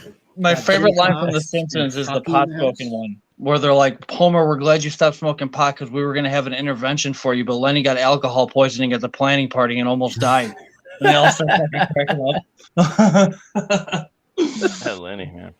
Gotta Totally. say hi to the new gentleman in the chat. We got Hockey and we got Jim Cox, and D-Wag is still in the chat. He should be. Hail hockey, hail Jim What's up, Cox. yo? Yo, And brothers. I gotta head out, guys, but thanks for having me on, for chatting around a little bit. Oh, Thanks for coming on and absolutely. hanging out with us. Yeah, anytime. Yeah, we'll take it easy, guys. Have a good one. Say, mate. Did you guys So are see you- Mortal Kombat? Oh, my bad. What's I that? did. Oh, I did you guys not saw see Mortal. Mortal Kombat yet. Mortal No, I Kombat. did not. I started watching it and I didn't get through. Yeah. It's one of those movies that if you're a big fan of Mortal Kombat, you're gonna hate it. But if you're just a normie, you know, you don't care, you're just there for some fights, yeah, sure, whatever, watch it. But I mean, Cole honestly, Young is crap. I hate Cole Young so much. The fights are actually what gave me grief. They were just like, there was like too many jump cuts, and like I couldn't, like, I appreciate like martial arts movies where they actually show like proper all in one big go. Yeah. Look at him looking out the door like this. Or at least a couple well filmed tight movements, but it seemed like every time somebody's armed move, it was a new cut. And I was like, Garrett you know did what? not like Transformers. Outside of Sub-Zero and Scorpion, they were the only two that were actual martial artists. And now that you're mentioning that, you're right. It was only ever one or two punches and then cut. One or two punches and then cut. And even their very first fight, like in the opening fight from the movie, is just full of too many cuts. And I was I started looking at my phone. Yeah.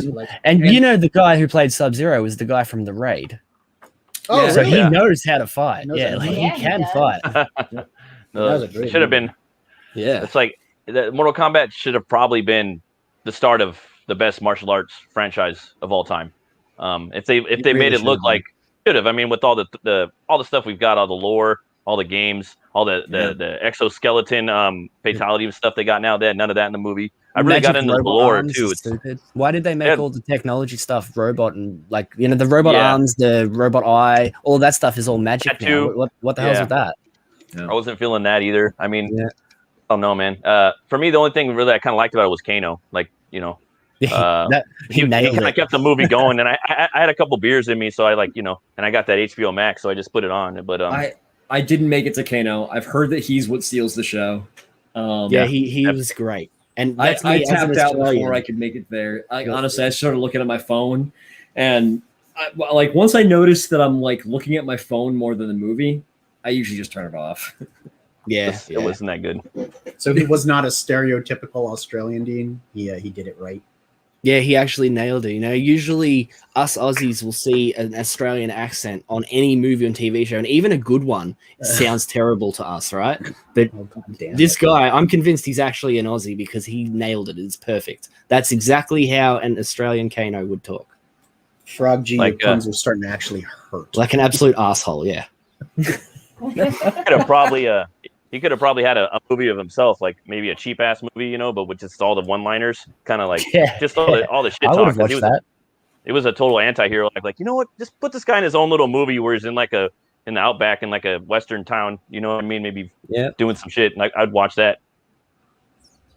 So Mo Biggs is disputing your claim. He says he's quoting you saying Mortal Kombat should have been the start of the martial arts franchise. Clearly, you've never heard of Shaq Fu. Oh yeah. Oh damn. Yeah, I actually think the old 1995 one is better than this new one. Better. It is definitely better. At least it has a tournament on purpose. Yeah, but at least it has a tournament in it. Like, they never even have a Mortal Kombat tournament in this. This whole movie is kind of like beforehand. It's like Shang Tsung has jumped the gun and attacked Earthrealm before the combat is supposed to start. Honestly, one of the parts that like ruined it for me was when they're like, Liu Kang gets beat in the like MMA fight or whatever it is. Oh yeah, Cole Young. He's supposed to be our hero, and he gets his ass kicked every time we see him. And so like I'm like, all right, how are they gonna spin this? I'm excited to see where the scene goes, but they don't. They immediately taps out bad CG'd like scene in Outworld. Yeah. I'm like, wait, what? What's going on here? There was so much of like, you know, that opening scene when you first meet Cole Young, right? And he gets choked out in the octagon. Why aren't we seeing this guy that choked him out go to the Mortal Kombat tournament? That's exactly what I was thinking. A better fighter. I thought he was going to be like killing people in the octagon. Like, this guy's such a badass. Yeah. Mortal Kombat, like he's giving full fatalities. You know what I mean? In the octagon, like kicking him out of UFC. Let's kick him out of UFC. You know what I mean? let's level him up. No, you know? There's none of that at all. There was none of that. At all. And then he gets given literal plot armor. It would have been like if he was able, because he was thrown in out of UFC for like breaking someone's neck. You know, if he was able to get out through his win. Yeah, I'm saying it's been like the best martial arts movie, like because. There's a lot of lore. You could dial it up, you could dial it down, you could do a lot. I think they tried to make it serious in some spots where it's just like, I don't know. You got to kind of pick a way to do it. And then they got rid of Johnny Cage too. He's supposed to be like the normal person somewhat. And the reason they got rid of Johnny Cage is bullshit too. Like the director and producer and all that basically just said it's because he's a white guy and they didn't want a white guy as the main character. I did hear that and I was disappointed. I'm like, so politics is infusing the fucking fighting game movies. Yeah, but luckily the movie only has like a little bit of wokeness in it. Like that's not something that you really notice when you're watching it. It is just a martial arts movie at the end of the day. Like it's got fighting and some blood and gore and stuff. It's Mortal Kombat. It's not anything else. He'll be in the next one it's too. Not Mortal Kombat. Mortal Kombat would imply that it is a type tournament in it. Well, yeah, it's leading up to Mortal Kombat. It seems like Mortal Kombat 2, if this gets a sequel, will be Mortal Kombat the movie, because they just never get to the tournament. It's mentioned in passing in a couple conversations, but that's about it. So this is why origin stories suck, children. Yeah. He says as he's making it. It's not an origin story. You guys see Kong? I saw Kong, and so did Garrett. And yeah, I love that movie. He's clever for saying it's a wrestling movie, and it is. Not clever, it is. It is a wrestling movie. It's a wrestling movie. It's just a bad movie. I mean, I like it. That's not. I got what I paid for. I'm not ashamed to say it is a bad movie. It's a terrible movie. There you go. So it's a bad movie that you can like. You're allowed to like it as long as you don't try and blow smoke up my butt and say it's a good movie. I don't think I ever said that. It goes all the way around. It goes all the way around of being terrible, and then you start liking. You were saying there's a scale. There's like a 5 to -5 scale. So there's this. The way I view movies is from 5 to -5. All right. A 5 is a movie that's just absolutely incredible, just like something that just like makes you weep with joy. Shawshank Redemption. Sure. No, wait. It was funny because I put up what movie I was distracted at the same time you said Shawshank Redemption, and that is not the movie we're talking about. We're talking about Kong.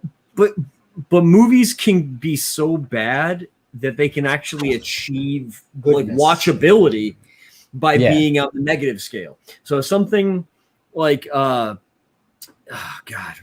gave me a decent Manos: The Hands of Fate, which is like an unbearably bad movie that you can't look away from because it's so bad. Velocipasta. That is the best movie. Velocipasta. That is the best movie ever made. It's about a priest, a father who he's like a werewolf. He turns into a velociraptor. And so that would definitely register on the negative side of the scale. It's like Shark. It is a great movie because it is so ridiculously bad. Flash Gordon. Flash Gordon's an awful movie, but it's so bad that it's like fun to watch. That's on the negative side of the scale. Flash Gordon is a classic. A 0 is Pearl Harbor. Yeah, it's a movie that's just so bad and forgettable that you're like, okay, it's irrelevant. You just you don't get any points. Hockey, see you later, man. Come on the show next time. Yeah, hockey. On vacation. So. Doesn't that mean he can come on the show? Well, no, he's got a family. Yeah, they're like on a vacation, on a trip, not just like I'm not at work. So take a vacation from your family and come on the show. Mo Big says Shawshank Redemption was kind of a wrestling movie. Oh man, Mo Biggs, he cracks me up in every stream that he's on. Like this his commentary is just precious. It's what keeps me on YouTube. Yeah, I'm convinced he's a writer of some kind. He's got to be. It'd be great if he wrote a comic book. Velocipaster. Yeah, that's I think we saw. Yeah, that's the one. I was all excited for it. Yeah, that's right. I completely blocked it out, I think, until I saw it. I was like, we have to see this. Yeah. And you were like, no, we don't. You control the HBO. Not really. I mean, you can watch whatever once I'm asleep. No. When I say you control the HBOs, I don't know how to work the remotes. Oh, well, yeah. Well, that's you. Warriors of the Wasteland. There's another negative scale movie. I write stories about science fiction and future tech, and I can't operate a fucking remote control. It's true. Or get my voicemail. Well, I'm gonna have to head off because I've got to eat my breakfast before I jump on the screen and stuff, and I'm running out of time. Right. Enjoy your brekkie. Your Vegemite on toast.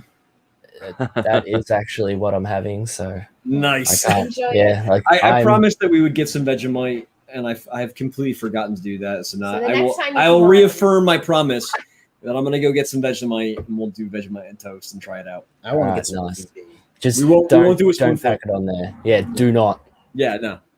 No. There is a way to eat it, and the way Kimasabi says is, that's about right. Like, With butter. give or take. Butter toast, and then put that on top. That sounds all right. All right. But yeah, Take it easy, Dean. Thanks for jumping in. Enjoy the rest I'll of speak your to you day. guys around. Haven't yet back to Dean. Embrace. Nice talking to you guys. So what are you drinking over there, Garrett? I am drinking Turbo Love Juice. And I'm drinking a beer he got me. Here, you can use this one. It's Turbo Love Juice is an India Pale Ale IPA from a local brewery that I really like. I know he wouldn't want to do an IPA, so I got him a Goza. Passion fruit goose. Goza. Oh, okay. Goza. From another local brewery. What is up, Total Excellence? Get your butt in the chat. We also have Luke Stone in the house. What is up, Luke Stone? You can get your butt in the chat too if you want. So I've actually spoken to you. We've corresponded over email, but we've not actually, I think, had a verbal interaction. There's a local brewery called Labyrinth by us. They're fantastic. I actually have always hated IPAs. They do IPAs in a way that I actually appreciate. It's more of like a New England IPA style, so it's got a lot of citrus to it. So it rather than just being like bitter that like punches you in the throat. It's more bitter and punches you in the throat. Yeah, exactly. Sure. It's more like kind of like bitter that like grapefruit has. It's like kind of like a citrusy kind of bitter. And they're really good. So I actually like them. I really like Czech beers and Polish beers and a lot of those European styles of beers. Some of the a lot of the German ones. There's this one called Kapper. It's from Poland. It's like a 9. It's a dark. A lot of them are darks too. There's another one from Poland called Warka. It's a toasted Pilsner. That one's one of my favorites too. It's like a 7. That was pretty good. Right now I'm just drinking some liquor store Voodoo IPA Ranger by New Belgium. Yeah. Nice. So I gotta scroll back up to hit these comments. Now that I'm going on here. I'm 35, and I'm getting to the point now where my body just can't drink like I used to. I used to drink like PBR and like just like cheap shit beer. But if it's like a cheap beer like that, the next day like my stomach is upset and I'll probably just shit my brains out. So I can't anymore. I got to find things that are like middle of the road ABV, well made, and I'll probably be all right if I have one or two. But that's good. All right, I gotta say, hail Luke Stone, hail Mo Biggs, hashtag crackpack, hashtag no cowards. Saint Viper be with you, and also we're slowly transitioning from a comics stream to a crack cocaine stream. No, where it's okay. So I have not explained crackpack to Garrett. He hasn't, because I don't think you don't even understand. You a snitch, fool. You just don't know. You don't know exactly. Y'all know. Is that Lord Crackhead? Yeah, that is his posse, Lord Crackhead's posse. But it's Mo Biggs, D-Wag, Skip Edwards, and that whole crew. Lord Crackhead. It's very difficult. It's very difficult to define. In fact, since I'm not a premier, vocal member of it, I'm just a member and a follower. I'm not going to try and explain it. There are too many definitions. But we got B-Rose in the chat. We got Steve Worster in the chat too. Crackpack is the dopest click in CG. We got Replicant. If you don't understand, I do. I can't explain to you. You're right. If you know, you know. Thank you, Frequency Girl. Fuck you guys. PBR just make me feel like a gross booze bag the entire next day. Yes, exactly. It's a lot of look at my 20s. piss and sugar. They Yo, are Black the Rose. beer. Yeah. Y'all feel free to click the link. It's pinned in the comments if you want to come in here. talk about your book, join the conversation, talk about the crack pack. Talking about beer. Yep. You guys read any good IPAs comics? suck. Any good comics lately? Beta Ray Bill. Beta Ray Bill. Say, this is going to turn into the how many times in one stream King Actually, this week I went to the comic shop. I picked up the new Beta Ray Bill, which is outstanding. I picked up the new Orphan and the Five Beasts by James Also really Stokoe, good. which is also outstanding. You know what we didn't do? Pick up the new X-Men. I didn't. And then I also picked up Rain Like Hammers, which has been out for a little bit. Yeah, But I really enjoy it. Issue 5? 5. Yeah, Yeah. I gotta catch up. Oh, maybe it's 4. I gotta catch up. Frog G says that's why I stick to Scott. Smart man. Yeah, I stick to Scotch too. What kind of scotch? Instead of reading the X-Men. Or I think the X-Men makes you want to drink Scotch is probably More fitting. Yeah. Yeah, Scotch is good. Monkey Shoulder is pretty good too. I heard about that. I think it was Death Metal Hero was just talking about. Personally, if I'm drinking whiskey, I'm usually drinking rye whiskey. Me too. For some reason, rye just treats me well the next day. Well, Big says the character was originally just called Ray Bill, but Marvel editorial got hold of a time machine. Yuck. The comic is seriously good, though. It's amazing. The artist looks badass on there. I seen him. I think it was Murder Falcon. I believe. Yeah. I never picked that one up, but is right there. The trade's not out. It's actually the writer artist is Daniel Warren Johnson, and his colorer is Mike Spicer, and the two of them have been working together since a book called Extremity on from Image. Yeah. Then Image invited them to do Murder Falcon, which was an 8-issue run. And now Marvel grabbed them for Beta Ray Bill, so the two of them are doing a 5-issue of Beta Ray Bill, and it's so fucking good. Luke Stone, where are you doing your LCS signing? Because that's awesome. Murder Falcon was his nickname. I'm in college. I want to know because if it's close by, I'll come and. Yeah, straight up Murder Falcon was so good. I literally cried reading that book. Yeah, it was many times. Amazing. Each issue. Not ashamed to say it. Yeah, seriously, it's very emotional. Yeah, I like the metal stuff.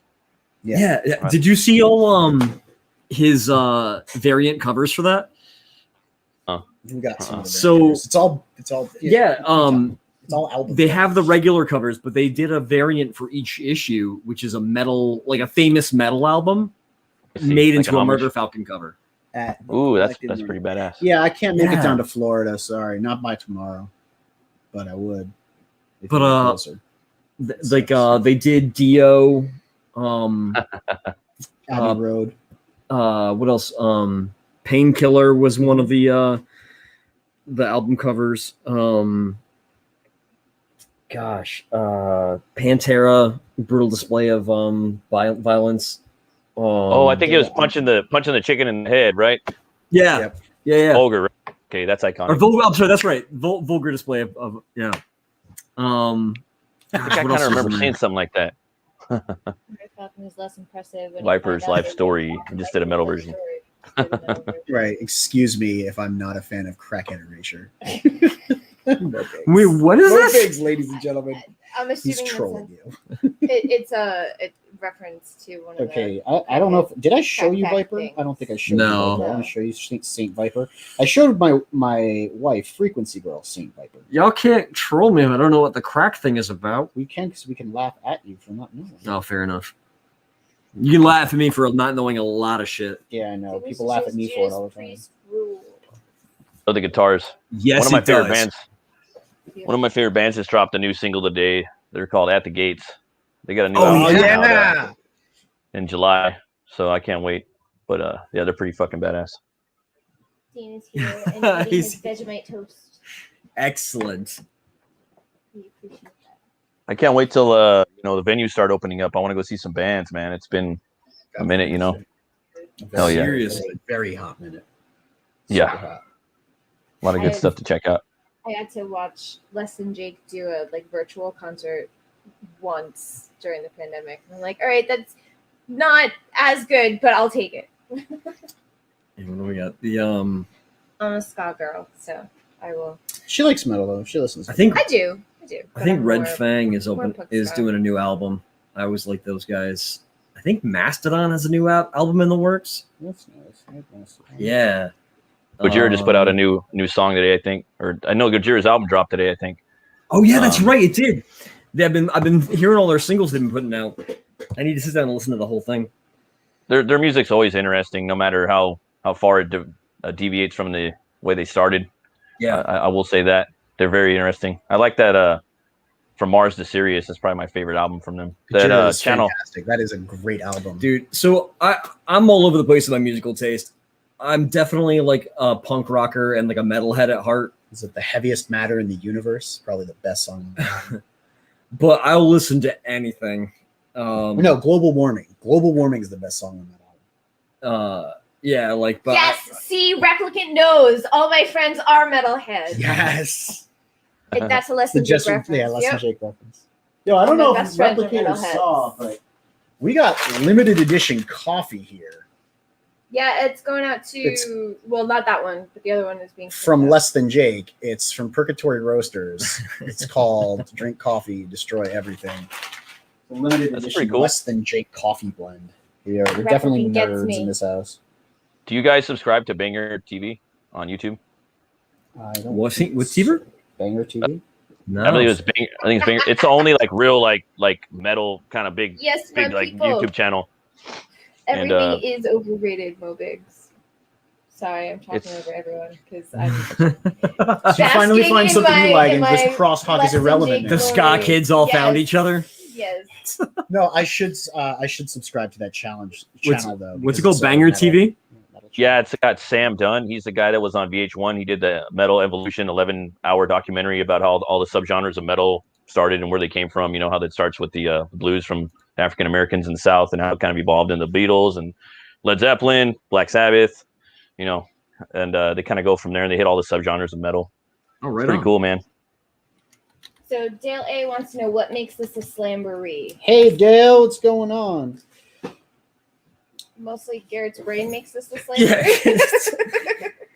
Slamboree. My lack of the ability to come up with a clever thumbnail. The original thing was we decided we were going to do a Friday free for all. Then when I typed out free for all as a thumbnail, It looked like I trash. couldn't get it to look like a wrestling match because in my head I wanted to be like, this is going to feel like a wrestling match free for all. No, it just looked like I was selling couches or something. Or Maybe if you got rugs. get the 4 ring posts and put 4 different fonts on each one or something. Maybe do like an aerial view. Well, it just came down to the fact It's a that bad graphic. when you Bad hear words the for a word graphic. free for all, that sounds like a fight. When you Yeah. read the words, the literal like graphic of a word, free for all, it just looks like you're selling something. It's a hard balance, right? Yeah, so I was just trying to like think like what word evokes We actually have what the I graphic want. from the last time we did this Yeah. too. And then I realized that the word that I wanted was Slamboree. And so I drew it like smashing into a wrestling ring. And Slamboree's that's how dope. we got to you. You can slam. I wanted slam to off call it arts and crafts, but cross off crafts and write beer. Just So it's just arts arts and and beer. craft beer. Because craft beer. Beer craft. All right, I'm done. Going home. You are home. That was a good way to ensure that I couldn't just leave set and go somewhere. It's True, is we my were house. smart. Fantastic. Keeping- So what's I feel like- your? Oh, I'm sorry. What were you What's saying? No. I was just gonna joke about Slamboree more. You were saying? Oh no, I was gonna say what's your guys' book about? It looks interesting. Oh, from it's about giant robots. Sounds cool, man. Yeah. I like that stuff. Yeah, man. So Aaron has a really great story about I haven't been able to get it down to like a 2-sentence pitch yet, so but hard to talk about. it really has to do with like the evolution of technology and how technology ends up saving humanity. Mhm. When he You pitched can sign it up to me, for it right there. I was blown away because I he kind of pointed out that AI is always the villain, and it's never the good guy. Yeah, that's a good. Just right there, that one line. So, right there, you got it. They've Boom. actually come out with now, in the time that it's taken me to write this and get it underway, there is a new subgenre of science fiction called solar punk. And it is the opposite of cyberpunk, where cyberpunk is very dystopian and despondent about the future of society impacted by technology. Solar punk is all about sustainable growth within society and a positive future outcome, future perfect, which is kind of like what I envisioned when I started writing this. Was like what kind of story could we write if AI was going to be the good guy? Now, but don't get me wrong, it's not a happy-go-lucky story about this. It's about the pain of growing through sci-fi dystopia to achieve this. Let me explain some kind of how I see exactly. I haven't picked up a pitch, so he'll do it for me. By the way, hi Jake, what's going on, man? Jake's in the stream. Hey, what's up, buddy? I'm like, I don't think didn't even notice. I'm sorry. Doesn't sound as exciting as CryptoPunk, but all right. I'm following. So basically, he kind of told me about this story, and I was really engaged, and I was like, this is fucking incredible. Yeah, no one does write AI being the good guy or actually helping. It always is secretly the bad guy. Or wanting to be the good guy. That's really what it is. Yeah. So I heard about it. I heard about his characters, and I started just asking more and more questions. And I wanted to know where they came from. I wanted to know about the world. And the more questions I asked, we kind of realized that there needed to be an origin story. It's not an origin story. It's not, because this is the first part of the story. So it's not like we're telling something and then telling you, oh, here's how we got here. No, this is just the natural genesis of this world. This is the story that leads into the main series that I was originally conceiving of writing, and then Garrett said, let's have them fight in the snow. And I was like, and all the consequences from our story breed the characters and the struggle that happens in the main story Aaron envisioned. And where that happens is a kind of clandestine mission conducted by a team of mech pilots in the ruins of Ulaanbaatar, which is the capital of Mongolia. Former capital of Mongolia, because our world, the map has almost been redrawn. Climate problems have changed the world to the point where it's almost unrecognizable. It was more than just climate problems. There were actually natural disasters that occurred, not necessarily as a result of climate, but simply because they occurred, and that volcanoes, big volcanoes and earthquakes, and potentially a comet. I haven't quite decided on that yet. We call it the cascade. Yeah, because it was a cascade of events that led to the transformation of the world as we know it. Marvel had an AI good guy named Tony Stark, a universally beloved Ironheart book. I know that's totally where I got my inspiration from, because you're gonna love my book. It's all about Riri Williams. But yeah, so it was like unsubbed, unfollowed.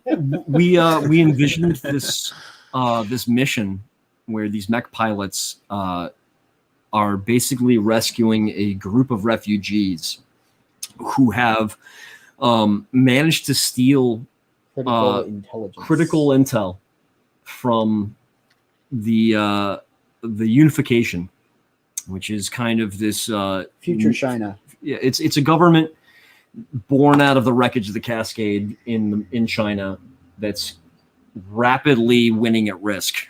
They managed to basically they're playing Risk and they're winning. They've managed to secure Asia.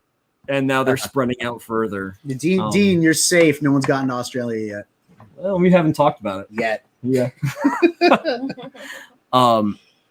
And so they're trying to get this intel. They're trying to rescue these people, and things go sideways. I think that's where we're kind of leaving it. Well, leaving it here, but we'll probably reveal more in the first book. Things go sideways, and then book 2 sums up the consequences of them going sideways and sets up the pivot towards the main series. We might have to do a bridge book to bridge the events of Origins and the main series, just to kind of show people more about how the events evolve to lead to the civilization that we see in part 2. But I think the might thing that's really exciting is all of the consequences from this initial book really have weight. And they don't appear to be consequences. It's like when someone dies, you don't really consider that one person's death impacting a larger tapestry of events than just one or two people who are part of their family. But when that person could have been critical in some regard to affecting events in a story, you know, as a third party looking at that, you can become aware of how that as a consequence affects the narrative. Nice, man. That sounds awesome. It's always hard too, like on the first book. Like, do you want to do the world build? Do you want to do the info dump? Do you want to do the origin? Do you want to entertain? Like, there's all these balances to walk, you know? So it was a real trick trying to get the balance right. That's why we were working with a professional editor. And we're on the second iteration of this book after rewriting a good portion of it. I'm very careful with how I distribute information. You get crucial bits for you to be able to follow the events and the setup of the book to understand the context, but I do not go into like a 2-page text wall or like constant expository dialogue from characters that seems needlessly cumbersome on the story. And I think it's important, like, even if you're doing a setting piece where you establish context for the future of your story, you can't just do that. You have to have action. You have to have something exciting for the readers to sink their teeth into. And if I'm going to give them giant robots, I got to give them giant robots blowing shit up, right? Exactly. And if you want to kick it over my screen, I can show you some of the pages we're working on. Just as soon as we read out. MoBig says, "You guys just reminded me that one day I too will die. I'm just relieved I won't have to be here to live in a world without MoBig." Mo, I'm going to keep you alive by downloading your consciousness into a mainframe, even if it is only to amuse me.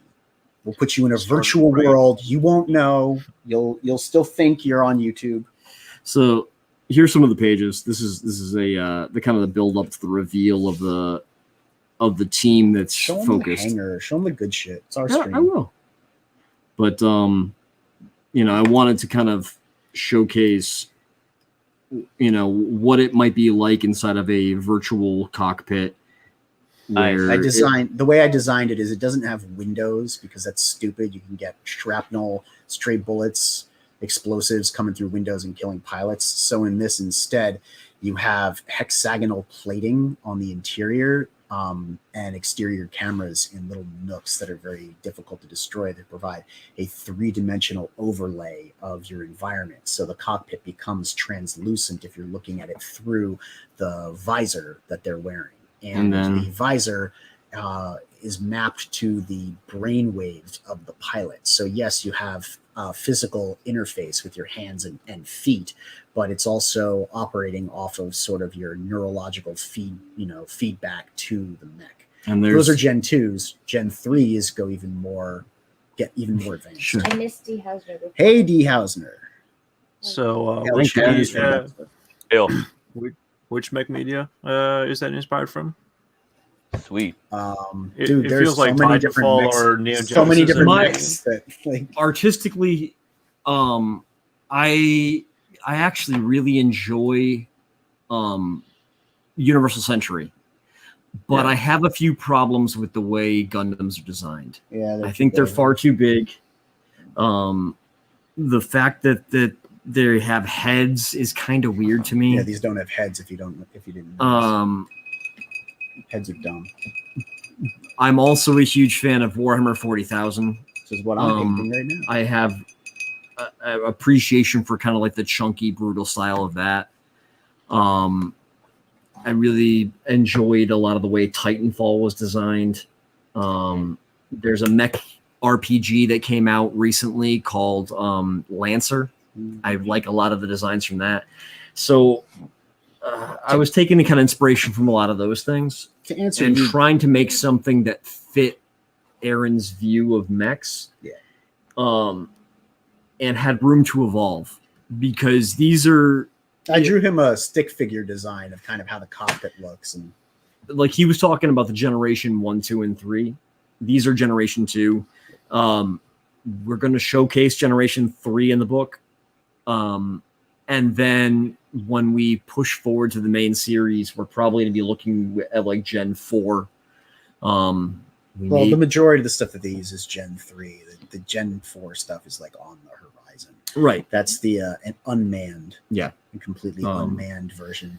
So the reason that we're not doing the stupid, I lay in a pod and I connect to the mech with my brain waves and I operate around the battlefield without humans in the cockpit. Latency. Lag kills. It has always been a problem. And if you have frequencies where you're connecting to your MAV via brainwaves, there are such things as frequency jammers.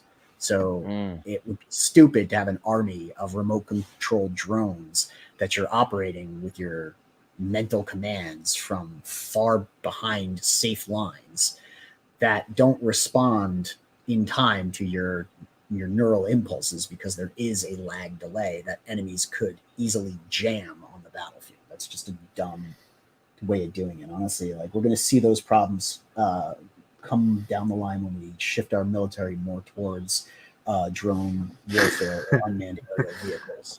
That's why you need recon. Exactly. But, I don't want to get into genetic engineering yet. So you could take D. Hauser's idea. Parts for tinfoil hats to boost the signals. So that's what those guys are doing when they talk about UFOs. They're preparing to be pilots for unmanned vehicles. Hell yeah. I like the cockpit you guys were showing. That's pretty badass. Kind of reminded me of, do you guys know about the volume in which they shot the Mandalorian? No. Well, it's basically like it's a bunch of. Well, basically, they did it. They got rid of green screen so they can have organic lighting and reflections from armor and stuff like that. And they're basically using Unreal engines and a bunch of little cameras, like thousands of little cameras in a big circular room. So it kind of reminded me of that. And I was like, oh, well, that's kind of like technology that we're using like in the infancy stages right now. That could be used probably for something like this that makes it more fun and interesting and relatable. That's why the genre is called speculative fiction. It's science fiction, but it's on the horizon of what we're capable of doing now.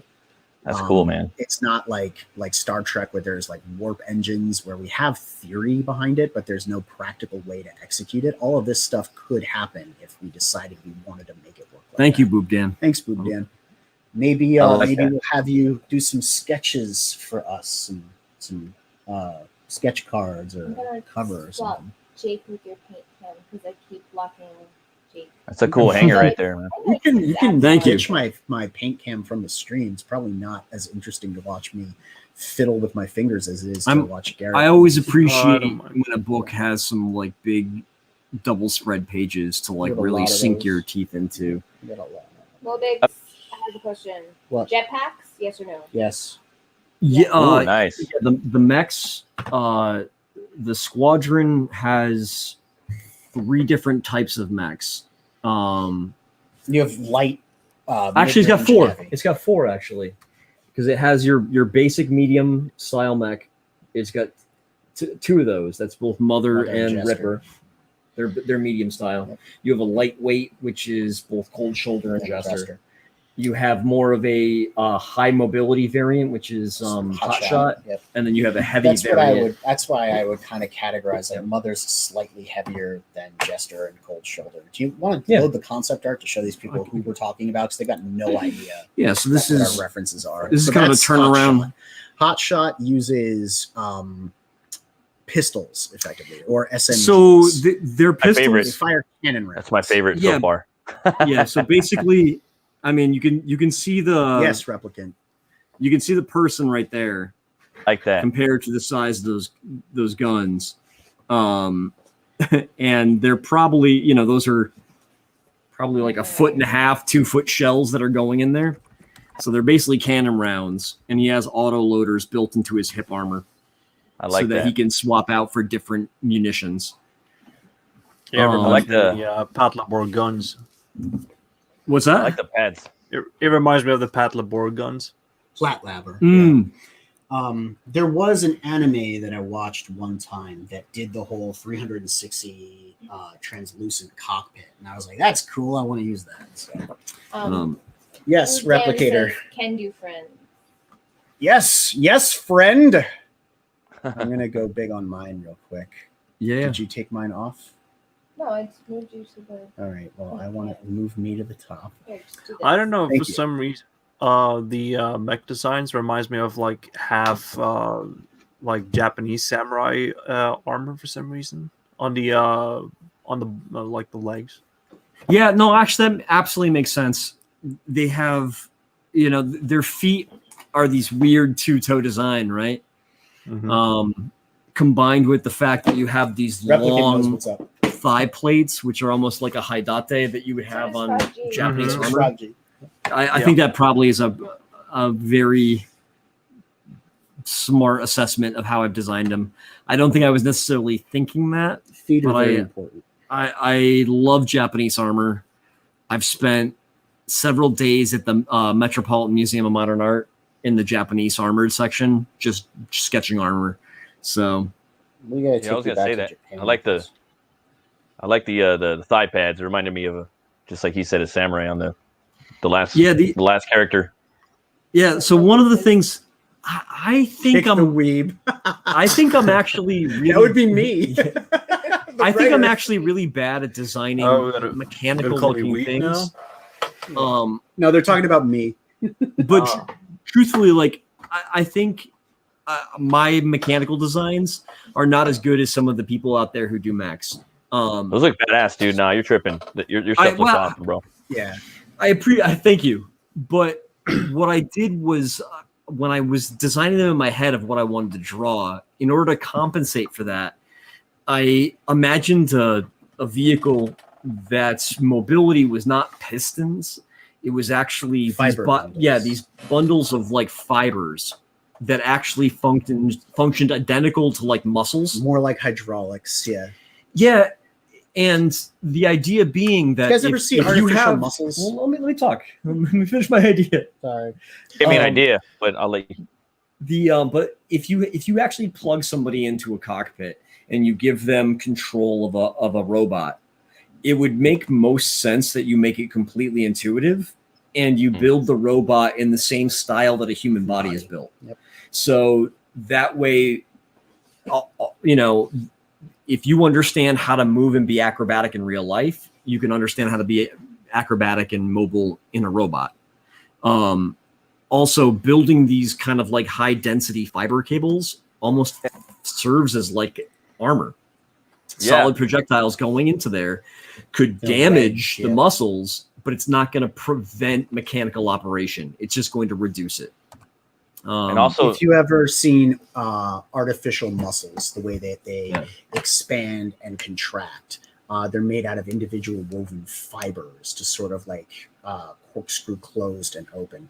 That was the original kind of inspiration. And when we modeled it, we looked at actual muscle groups and like where artificial muscles would connect to an interior chassis. And then all I had to do is basically draw these kind of weird artificial muscle groups and cover them with armor. Yep. So I was drawing more like plate mail than I was necessarily drawing mechanical things, which made it easier and for me to kind of come up with that. We broke mechs down to like literally the core. We built a structural skeleton that was load bearing, and then we built a muscular system over that. No, and then we put armors on. Let me see if I can. What is Mo Big saying? He wants to know if they have big hair or not, and big eyes and small mouth.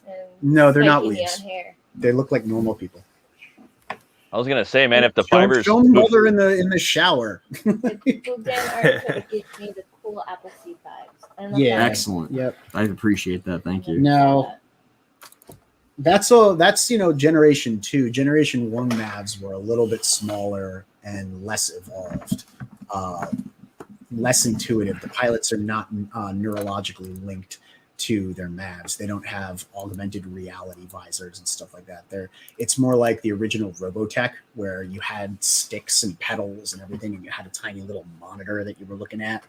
So I wanted to kind of show the idea that we could go from a more mechanized vehicle with a anthropomorphic shape into these hybridized vehicular robots in Generation 2.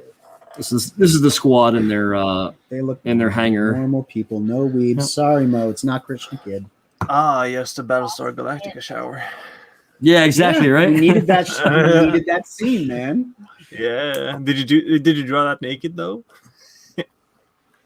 I'm gonna let Garrett answer that one.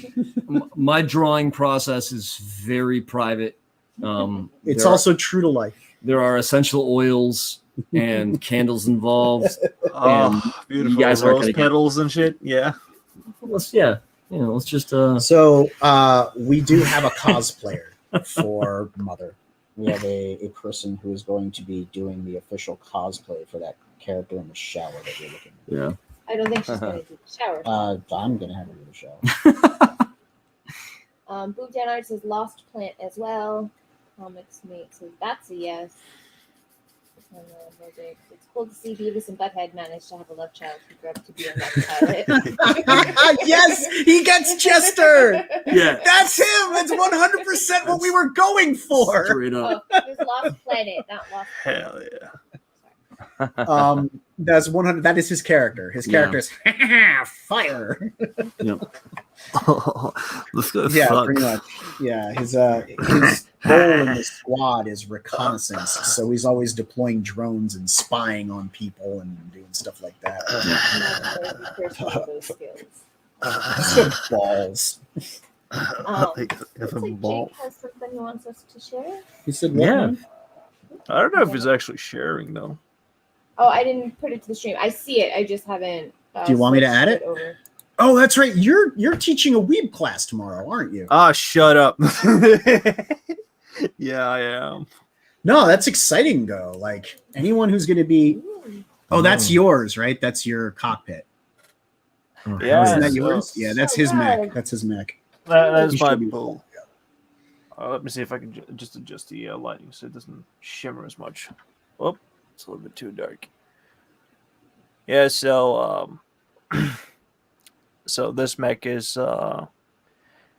basically just ripping off out of MGS. Yep. But it was just like a pain in the ass drawing the legs because it doesn't look like it move at all. Because what I figured out was that I should just put it on like a biped motion.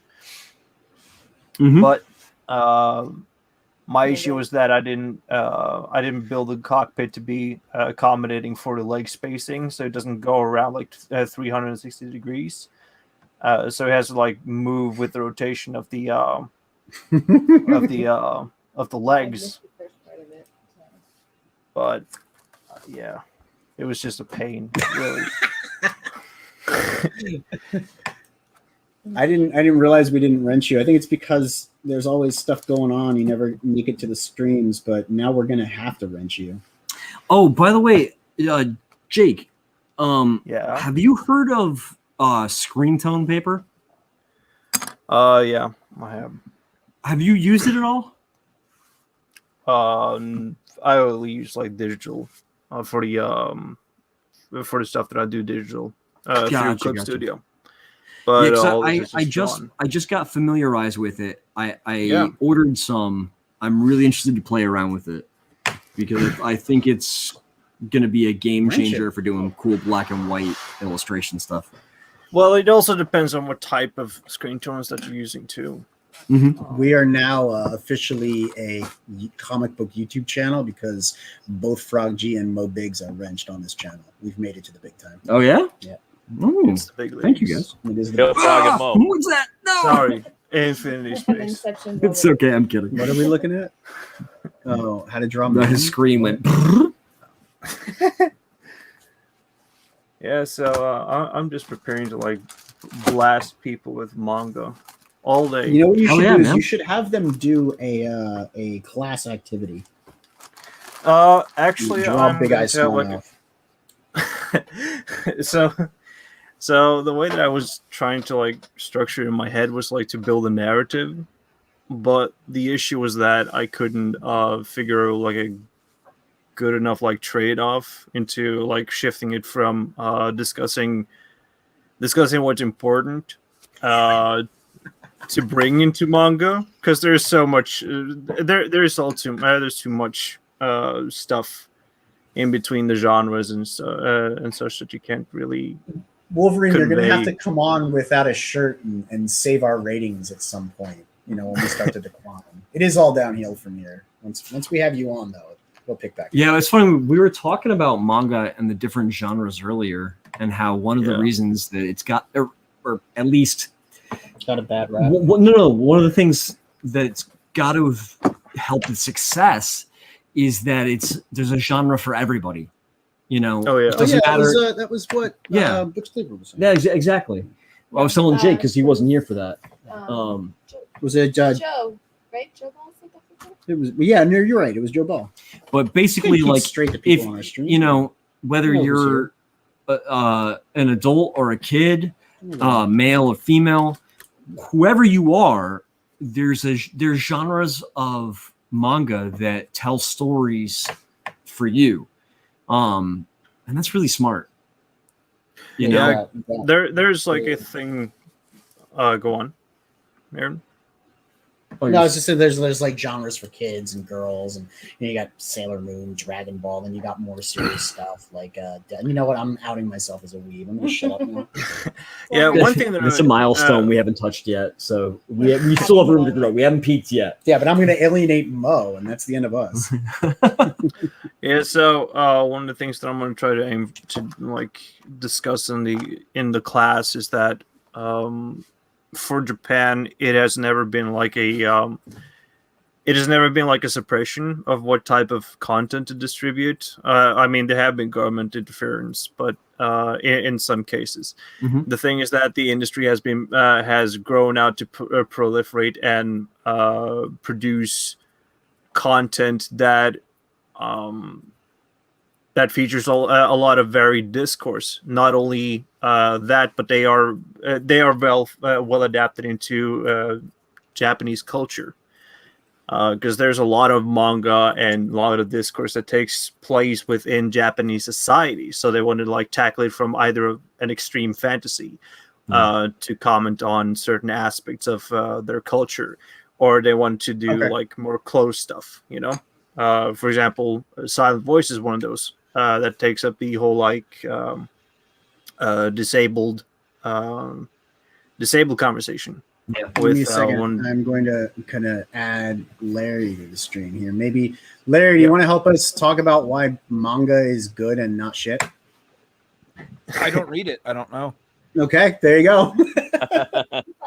I mean, I can only tell you why I think it outsells everything else right now.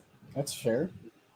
I think and the reason is that, you know, younger people tend to buy manga and not Americanized comics. And the reason why they do that, in my opinion, is because this is what they're used to seeing on Netflix and Crunchyroll. They're used to seeing anime style cartoons, and then they see that reflected in literature and they go buy it. You're not wrong. Dean says it's because of speed lines. I love speed lines, but Daniel Warren Johnson does excellent speed line, and he is a Western artist. Maybe not through and through. Maybe he is influenced by manga. He's 100% talking about 100% influenced by manga. No, honestly, I think manga has a lot of really great things that we need to to use and implement in our steal our audiences back. No, it's not even stealing the audience back. It's just improve. I'm sorry, improve our comic making. You know, like there's, if you read Scott McCloud's Making Comics books, he has a great respect for manga because of all the things they bring to the table. Even as if you want to talk about panel transitions, they use weird aspect to aspect transitions that are not very common in Western comics. Yeah, but it's so beneficial to storytelling. The whole yashike, is that it, Jake? Yashike style. Yashike. Thank you. Yeah, but that's only a subset of genres. It's a subgenre, but it's not something that we explore in Western comics. That's what I mean about discourse. Is that there aren't a lot of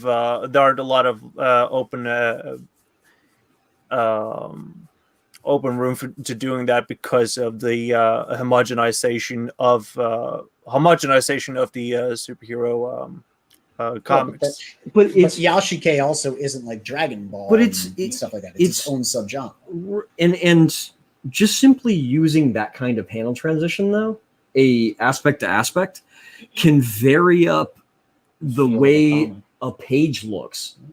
If you have a ton of dialogue you have to get through, characters kind of spouting off some exposition between each other, you can really buy yourself some real estate by having a cool aspect to aspect transition. The dialogue can continue, you just don't have to rely on talking heads the whole time, which is, for an artist, super liberating. It is indeed. It is the creator of Niobe, who's that's right, dancing bad cat girls and anime girls. My anime cheerleaders and my cat Snowball. He's the your intros are Niobe. Great. Yeah, your intros are fantastic. Look, half the show is about the intro. You know what I mean? Like, it is. It's hyping the show. Yeah. I just got to say hello real quick to Derek Clay, Crack Pack for life. But like you were saying about manga, is probably the best example of Yashike storytelling out in the West right now is Rain Like Hammers. Is probably the best example. Well, it's the one that we're at least. Aspect. It's at least the one that you and I are aware of that we're excited about. That would mean it's the best because I know about it. If there were a better one, I'd know about it. Fair. I want to say ahoy to Dario. Hey Dario, how's it going, man? If you want, hop in the chat. I think we still got some more room. We do pay for StreamYard, so we got a lot of spots. Oh yeah, and you guys are set. Yeah, man. Absolutely. Glad to have you here, by the way. The other thing I really like about Rain Like Hammers, though, is in the back, he has a comic making diary where he talks about the art of making sequential art. And he was even, this last one was really funny. Yeah. He had a little just kind of like mini comic he drew in the back where he was talking about how one of the worst ways to open a comic is having some goon at a podium just with a wall of text. And he compared it to a Japanese game show where you try and get somebody to eat a hot dog first thing when they wake up. And it's like, we lost Bo. Mo's not in the chat. Whatever, man. I mean, I think this is important to think about if you're making sequential art. It is true. And if you expect someone to read a whole book, you have to introduce them slowly. You have to work them up to it. You have to give them some foreplay, right? The whole point of you can't just shove a hot dog in their face and expect them to eat it first thing in the morning. It's ambient storytelling. You're seizing upon the feeling, the tactile feeling of these scenes. Yeah, it's like potato chips or French fries. You can't just eat a hot dog. How many of you watch anime?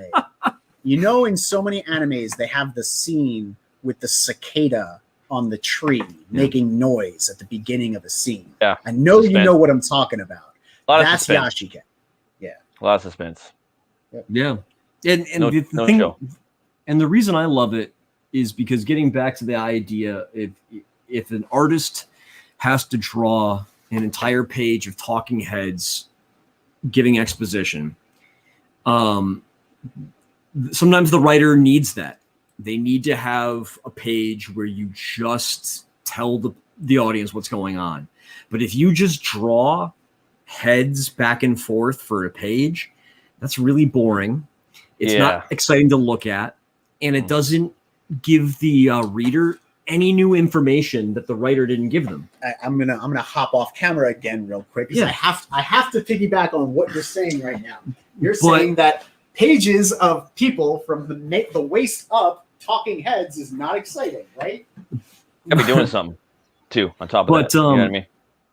Yeah, but if you add extra panels of exciting, scenes, just the people walking around outside, that dialogue can continue without any break in the narrative structure, but you give a new aspect to the storytelling. You tell people about the scene that's happening, the context of this conversation.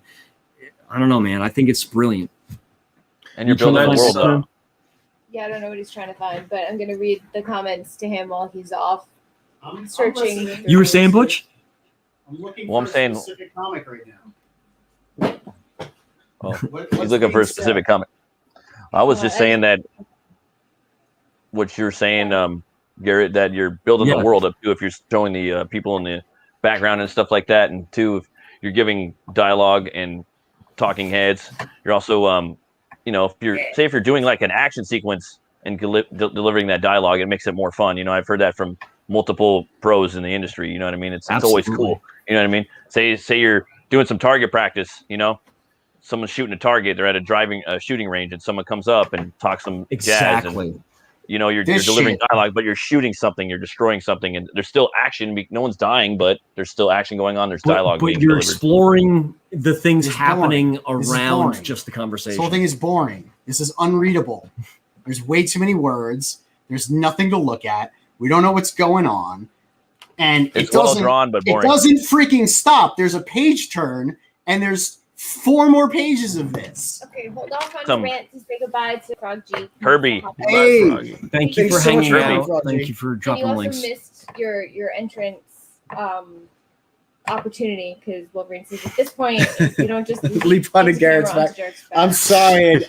I don't want to jump on him because he just got back from the eye doctor. I mean, That's it's probably the best time to jump on him because he can't see me coming. It's But I true. do Oh, feel man. bad for him. He is my Damn. artist. We also Yeah, have so I need him. Conan I need him goes- alive.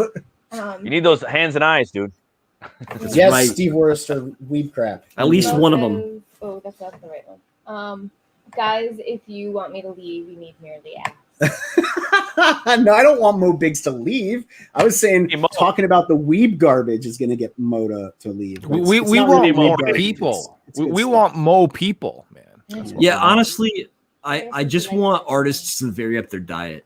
I Yeah. think that better art happens when you explore all the different kinds of art that's happening out there. Even if you appreciate one genre or one era of comics over the other, you can improve what you make by looking at other places. That's just Partially what- the issue. I agree. Partially of that issue lies within the editors not wringing the neck of the writers because they are the ones that are responsible for writing in those panel sequences. Yeah. But in you that got to sense, hire an that's so editor. frustrating. artists have to follow that up with drawing talking heads and all that kind of crap. It all stems from having to interpret the script and lazily not following that up and not being edited well enough. Well, then it's just begging for trouble. Yeah, honestly, I can picture that Jake, script. I There are going to think be you're 4 onto something. pages, 9 think panels you're- a page with talking heads. That was the script. Yeah. We're gonna It better be. say that was fantastic, Wolverine. That was very well played, sir. I'm going to say preemptively, thank you for dropping by. Thank you for coming because I have a feeling we're going to be deep in conversation by the time you decide to leave. What are you pointing at? I don't know what you're pointing. What is really but anti CG? So much hate, you reap what you sow. No, shake my head. Okay. All I right. don't know where I What were we missed where talking that about? came We were talking about consuming multiple types of media. Yeah. Well, Yeah. Go on. So Same thing with music, man. It's the same thing. Artists and looking at different forms of art, going into the new styles, going into the past. Look at some Mobius. You know what I mean? Look at some Sergio yeah. Topi. Look at some Walt Simonson. Look at some Bernie Wrightson. Look at some Frank Frazetta. You know what I mean? Look at Mobius, the new guys. Mobius is my freaking patron saint. He was Looking trying to- around, That's Okay. What did Dario say? He That's said, metal. cool. I'm I don't listening to some see other any music. of you saying the same to people like the Quaff. I think we missed Oh, other I don't know what's think going on. Like they're- I'm painting. I'm not watching Yeah, the chat. I I'm think- expecting you to tell me what's going on in the chat. Are Well- you not doing your job? I am doing my job. There were just you guys. It's hard to get your attention to Yeah. point you towards the chat sometimes. So, but Jake, piggybacking on what you were saying, I think one of the tragic I truths sent of- him the link, by the way, Dario. He has the link. I think one of the tragic truths of modern comics is that editing is not as strong as it should be. I think editors should definitely be taking a stronger hand, getting their writers and artists to produce something that really sings. Because ultimately, comics are good Oh, fuck. because you have a writer and you have an artist coming together and making something better than just a novel, better than just illustration. You know? Magic. Yeah, magic. Yeah, the problem is that for like the Western, I mean, I'm going to talk on the US side of things right now. Yeah, please. Because that is the situation that has been like bogging the hell out of at least the CG crowd and all these like indie creators, in that they don't have good enough editors to come on board and fix it up so that it aligns with the medium vision, rather than want to focus on like either franchising or just keeping the gravy train rolling. And they We're don't talking about really care mainstream right because Yeah. mainstream. Don't look at like Dark Horse with Image. It's more like Image prints whatever it wants. Image doesn't have a whatever rhyme or it wants, reason. but at the same time, it wants to get on like licenses. And a lot of writers are getting the jump off platform to write scripts so that they can launch for TV shows and Yeah, shit. I was going to say a lot of people are trying to aim for Netflix, And that's TV. also happening within the mainstream superhero comic books too, in that they want to use that as a jumping off platform to write for Hollywood rather than to write within. I don't hate that, but the thing is, No, it's no, going to no, go no. to Hollywood, and it's going to be garbage there too. So it's not doing anyone any favors. Yeah, but it's stuck between a rock and a hard place then, because then they find themselves in a cushy position to just return and keep writing garbage. Yeah. Oh, by the way, drop the link to Niobe because we got Larry on. And to be fair, I think Frogs, you dropped it, but I'll drop it again. cool. I mean, I think editors are. I don't want to like tell them they're not doing their job because I don't know what's happening at the top of the structure. Yeah, I know. We should talk to some of the editors we know. But I wouldn't be surprised if this is more of an executive decision that's kind of like, hamstringing the editors and taking their power away. I think that's exactly what it is. I know some people that I can almost guarantee that's No. what it is. Yep. Yeah. No, you're absolutely right. They work on Look, they and get they're directed told from the to top. Not, yeah. Go Shit ahead. rolls downhill. Okay, they get told, okay, you can't have this, or this in the book because it's going to give us bad PR. It's going to give us bad press. We don't want to offend anyone. We have to keep everything safe and kosher. Okay, and that's why your comics are boring and stale. Yeah. Like I think also the issue is that they're It's a tough thing because I feel like oftentimes the people on the ground, your writers, your artists, and in some cases your editors are taking flack when their hands are tied. They're told specifically not to do their job. That X-Men book that Aaron brought over. Oh, this piece of trash over here. What? X of Swords. Yeah, this is a bad book. This X-Men here, I picked it up, which is sad because I love the X-Men. Also, the artist is good.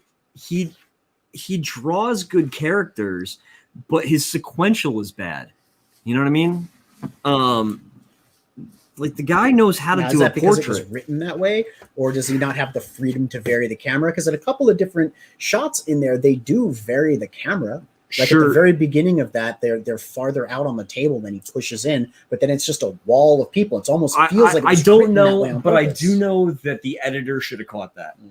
Like I said, if the editors told him Look, not there's to only push the one narrative. good X-Men book out there right now. That's X-Men Legends, drawn by Brett Booth, and it's X-Men set back in the 90s. They're old tales that are still considered canon, but they're new stories, and it is the bomb. I mean, it's the only good Marvel book I've read. Yeah. I do like those. Yeah, one thing that I will.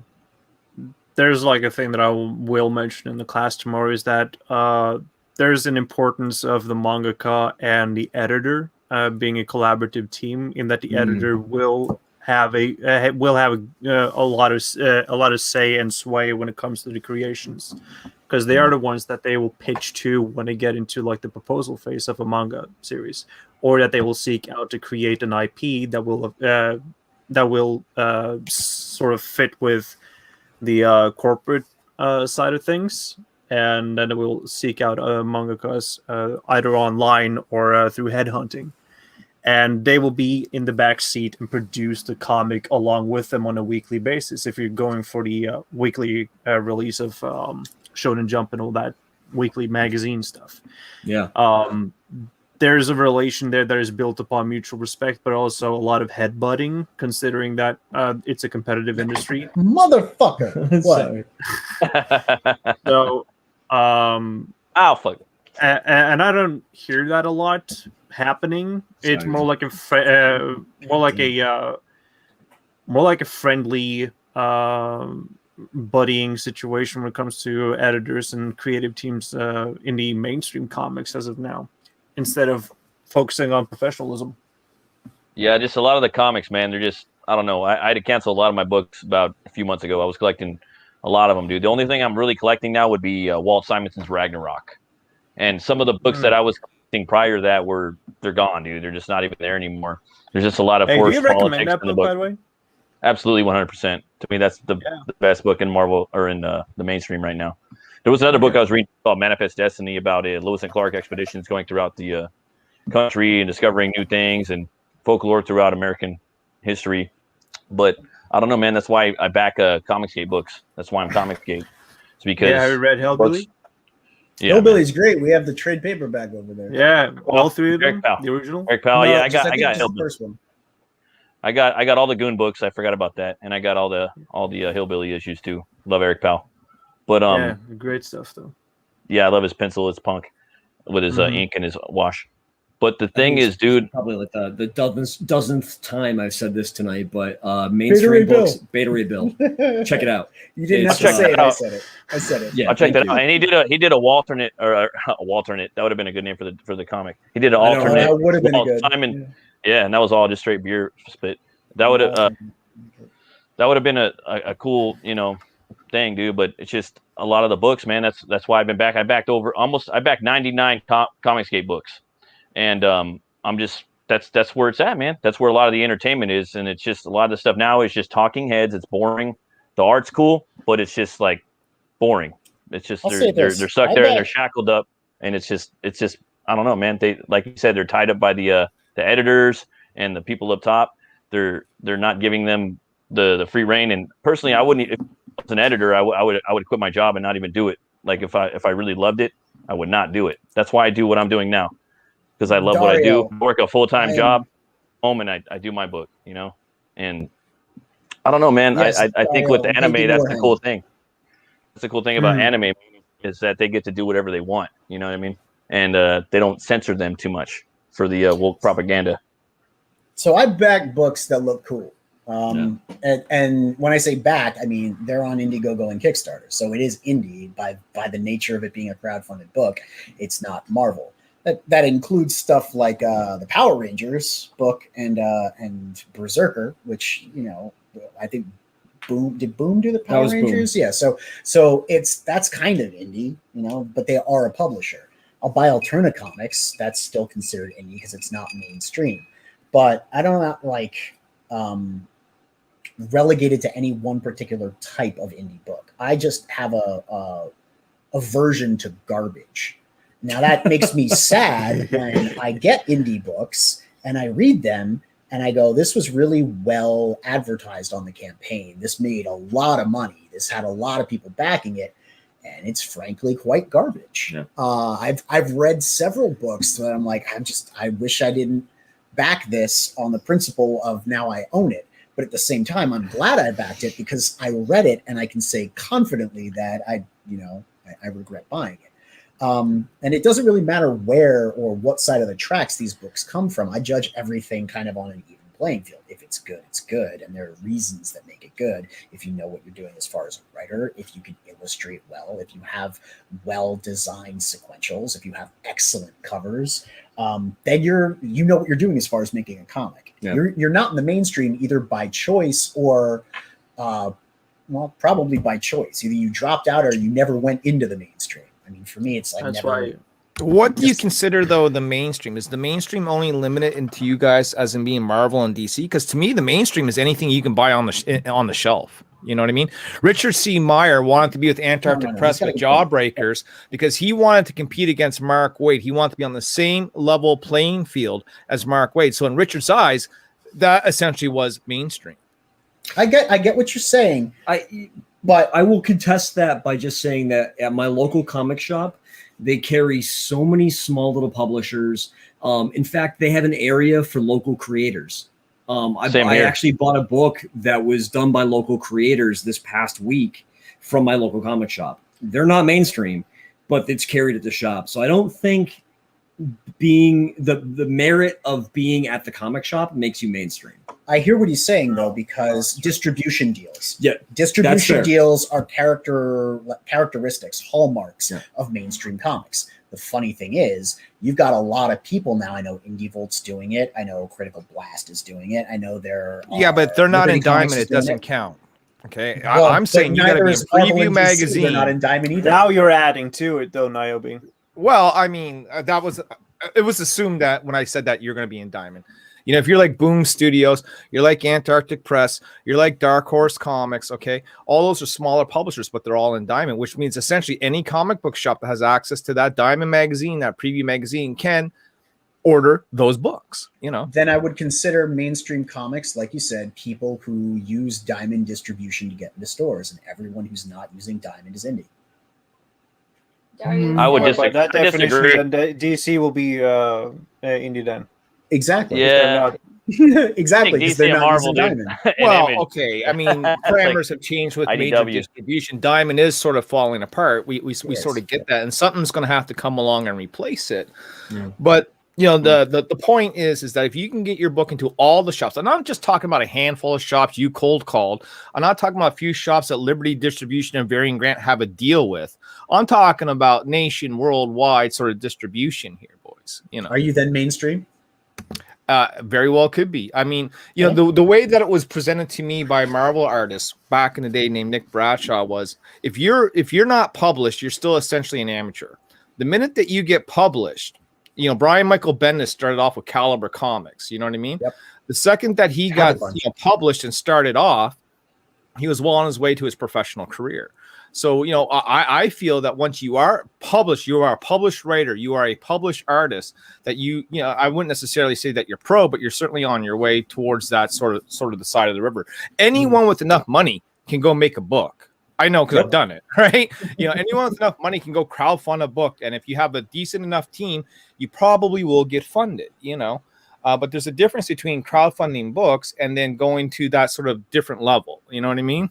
Yeah, no, I absolutely agree with you. Yeah, I agree. The thing is that when you're crowdfunding a book, and you have no intent on going to that level, does that make you not a professional, even though what you decided to do with your life? Oh yeah, you essentially still full time in crowdfunding. I mean, you know, you're still amateur at that point. You know, you're just doing it for fun. You're doing it for hobby. Maybe you make some money out of it, but you know, in the eyes of other professionals, you know. I would consider that. Yeah, I agree with you, Derek.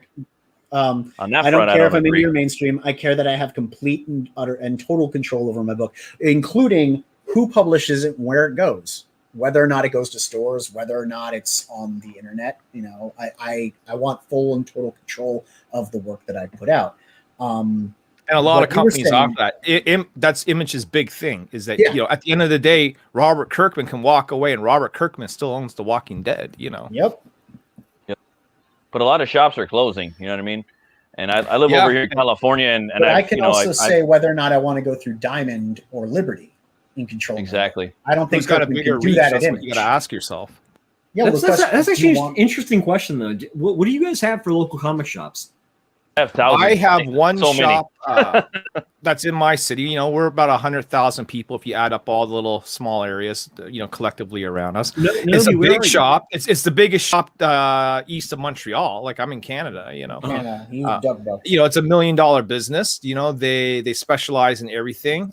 You know, they have all the tchotchkes, you know, the magic cards, the board games, the Funkos, but they are still a comic shop in the sense that they have pretty much every title you can imagine and one of the largest selection of back issues I've ever seen. Awesome. Sure. Yeah, I live in LA, dude.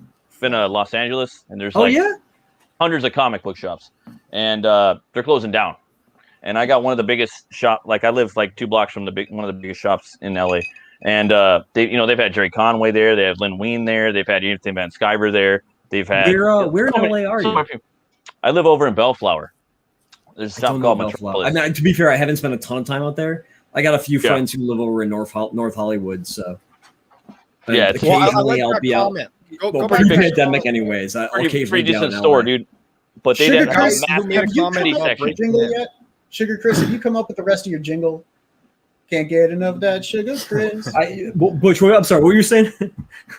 I was saying I want to see that comic again with the oh, you weren't talking to me. Sorry. Well, I was just saying there's a massive amount of shops over here, man, and they're just closing down. Yeah. Most of the shops, I don't know if that many people have said this before, like on anywhere, but the comic stores are toy stores now. That's what they are. They're selling toys. That's what they are. They're not comic stores really anymore. We are blessed out here. We're out right outside of Hartford in Connecticut.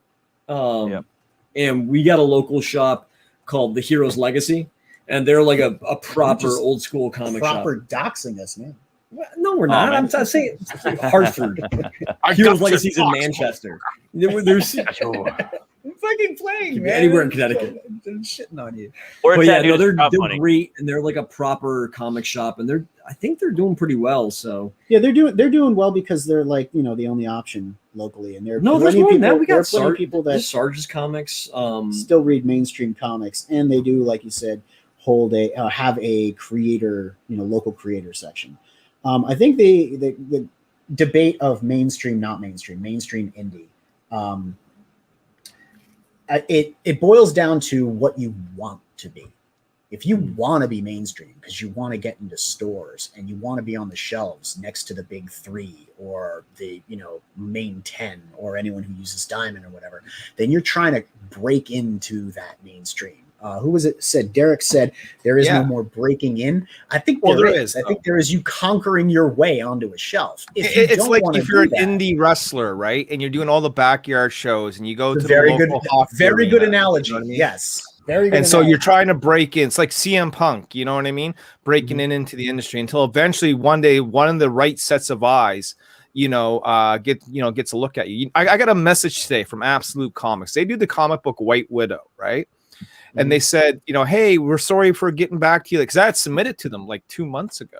They're like, can you send us your PDF? And I'm like, dude, you're a little bit too late. I went to Antarctic Press, But I mean, it's a matter of getting the right eyes on you, and this is assuming that you want to be part of that, mainstream, which obviously now, I guess a lot of people question because, you guys brought up a lot of good points. Diamond's falling apart. Comic book shops are closing.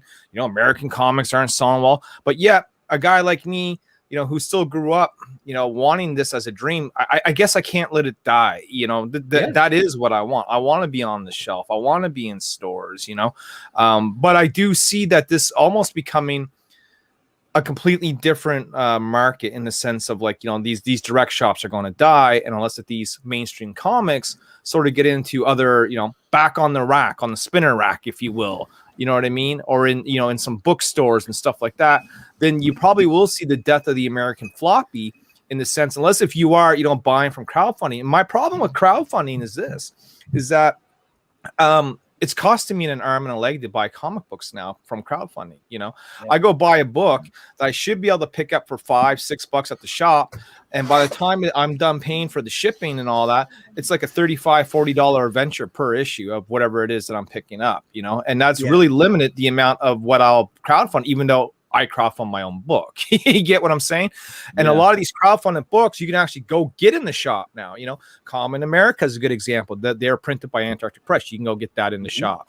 Brian Polito's Lady Death. If you just wait a few months, you can go buy the floppies in the shop. You don't need to back it. You know what I mean? White Widow is another great example of another book that you can go buy in the shop that has been crowdfunded. Derek Clay, you're right. You do need the following, but you have to develop that as Larry was saying, as an indie wrestler. Yeah. You so said I got to ask Canada, you, Larry, right? when do you get to consider yourself a mainstream comic creator? When I have my own title with a well-established company that's in Diamond. Okay. I can't speak with confidence on the whole issue at all. Because I consider you a successful and very good indie creator. I just don't consider you mainstream. And I thank you. Now, I don't even know if I consider myself that, but I want more. You know what I mean?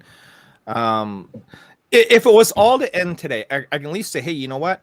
I did a 5-figure campaign. That's pretty cool. I got to work with some top tier talent. That's pretty cool. And hey, a company took our story and they're putting it on the shelf.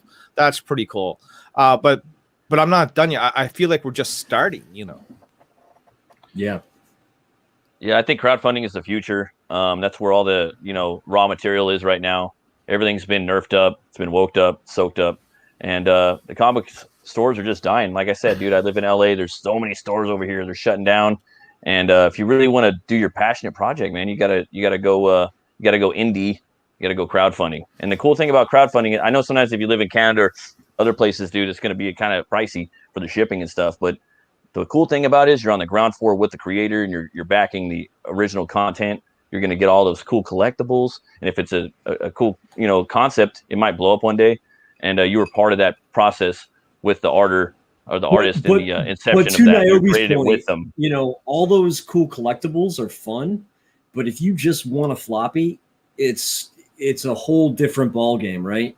And it doesn't. But that's the whole point of crowdfunding is you're not doing it just to grab a comic. Like Butch said, you're there to be a part of it, to support a new and upcoming artist and creator, and be there. Like if Daniel Warren Johnson, if you had found him on Indiegogo or Kickstarter when he was first starting out and got like original art from him and his first time out comic, you would have even having paid $25 now, like if you had that card. Now, right? Exactly. If you had his rookie card. Oh, you would. Come on. That you can really get behind and you're excited about their stuff and you want to be a part of it. It's not just, oh, I want a comic. Yeah, I mean, that's cool. And obviously that's part of it because you're in it because you like comics and you want to read them. Oh, yeah. No, I get that. Way more than just, I want to buy I'm just saying it's a whole different game, because some people, that's not a viable thing to like continually be exploring. What do you mean? The idea, I just don't think that individuals growing up with a limited budget for comics can't necessarily be just going in and picking up floppies. It's definitely a market for people who are more established, who have a budget to be in this hobby. Buying comics right now off of crowdfunding is almost like a luxury buy. You understand what I'm saying? You know what I mean? Absolutely. Yeah. You're both right. You're both 100% right. And there's nothing wrong with that. It's just it is a very different game.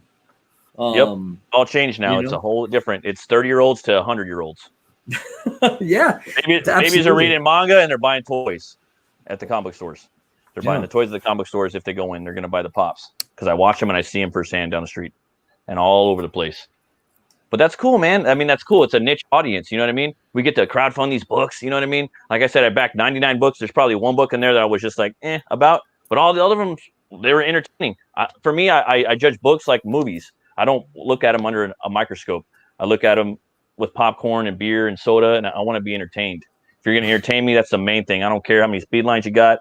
You know what I mean? If the talking heads are there, as long as the book is entertaining, that's the main thing I'm getting out of it. And I'm not getting in the mainstream like movies. I'm not getting that in the movies. First fucking 15 minutes of that movie. I'm not getting that in the movies, dude. I'm not getting that in movies at all or TV shows. You know what I mean? I'm getting more fun out of these indie books or Comicsgate books than I am out of movies and TV shows. I cancel my Netflix too. I don't even have Netflix. I'm waiting. You guys see that Castlevania 4? I mean, we're not regulated, right? We don't have those overlords that are telling us that we have to play by certain political rules, or social constructs. We are essentially our own bosses, which is the coolest thing about it. And I think that reflects in the books that you read, whether it's Comicsgate or not Comicsgate. Like for myself, I'm not a CGer. I certainly have talked to a lot of people within that movement, but I mean, like, it's not just CG books that are providing an edge. I mean, you can go to Kickstarter and you can look up all the Bad Girl comics that are being done right now by myself, by Max DeVille, Nicholas Mueller, Demon Hunter Raven. You can look at Big Dog Inc. from Tom Hutchinson and all his titles. Lady Death, of course, being the Godfather. If there was if Ethan Van Sciver was the Godfather of Indiegogo comics, then Brian Pulido is certainly the Godfather of Kickstarter comics. You know what I mean? Like, he's the Godfather of indie comics. For sure. He's the model to aspire to Is my, as far as I'm concerned, but I think the main problem I have with mainstream, right, is it seems like some of the Marvel titles that are coming out, some of the DC titles that are coming out, which are I think are the main offender of this trend, is there a known loss to just try and kickstart new movies and TV shows.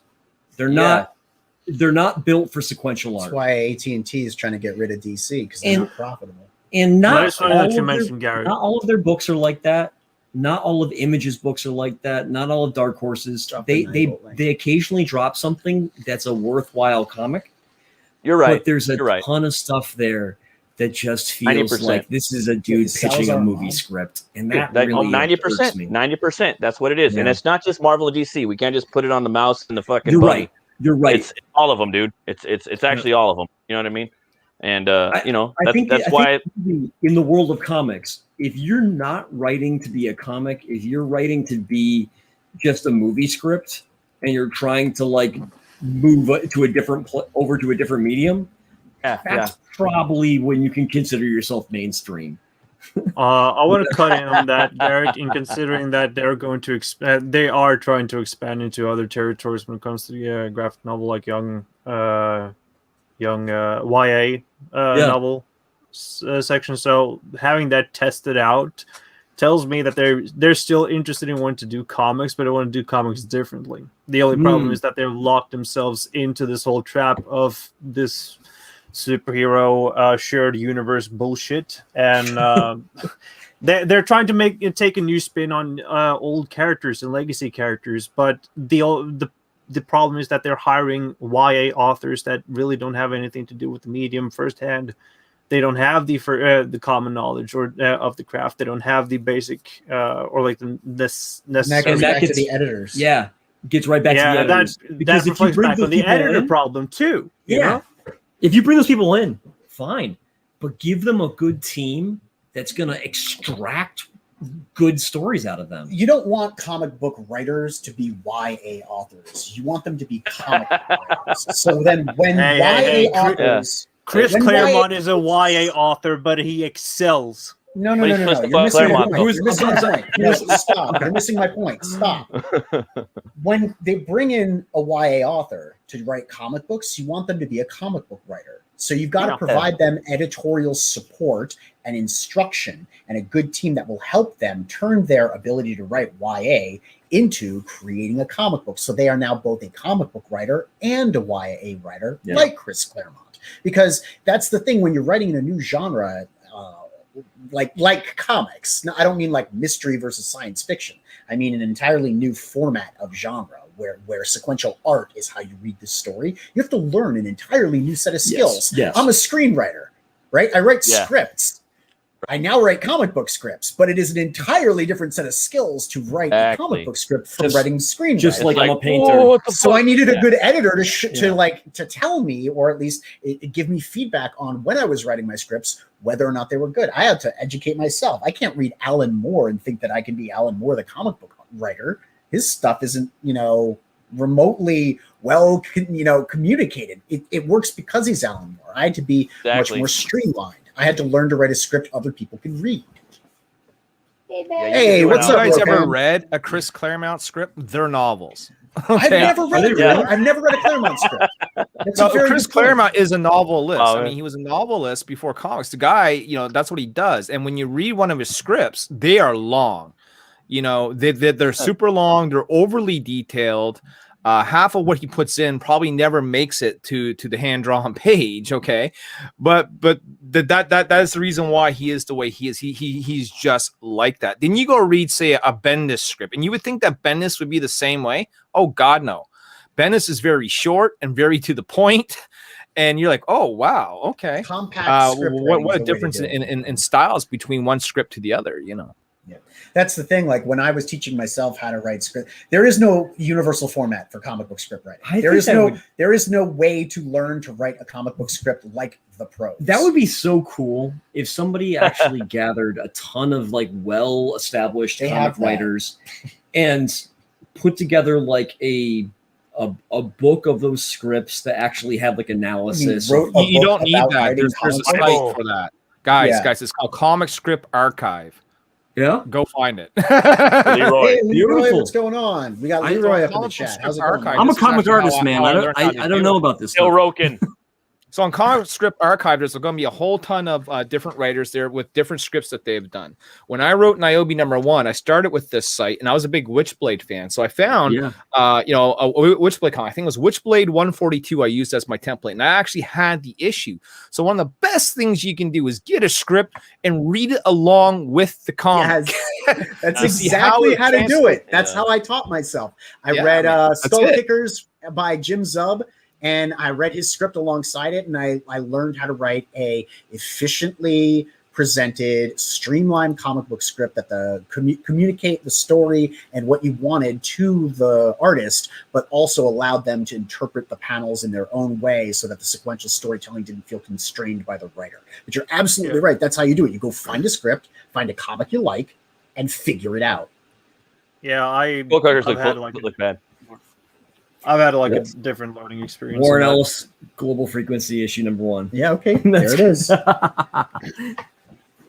Like my gonna get us in trouble. Education onto that is to read a couple. Has been like reading some books on the subject matter. I don't remember the titles off the top of my head right now, but there's this one from SCAD.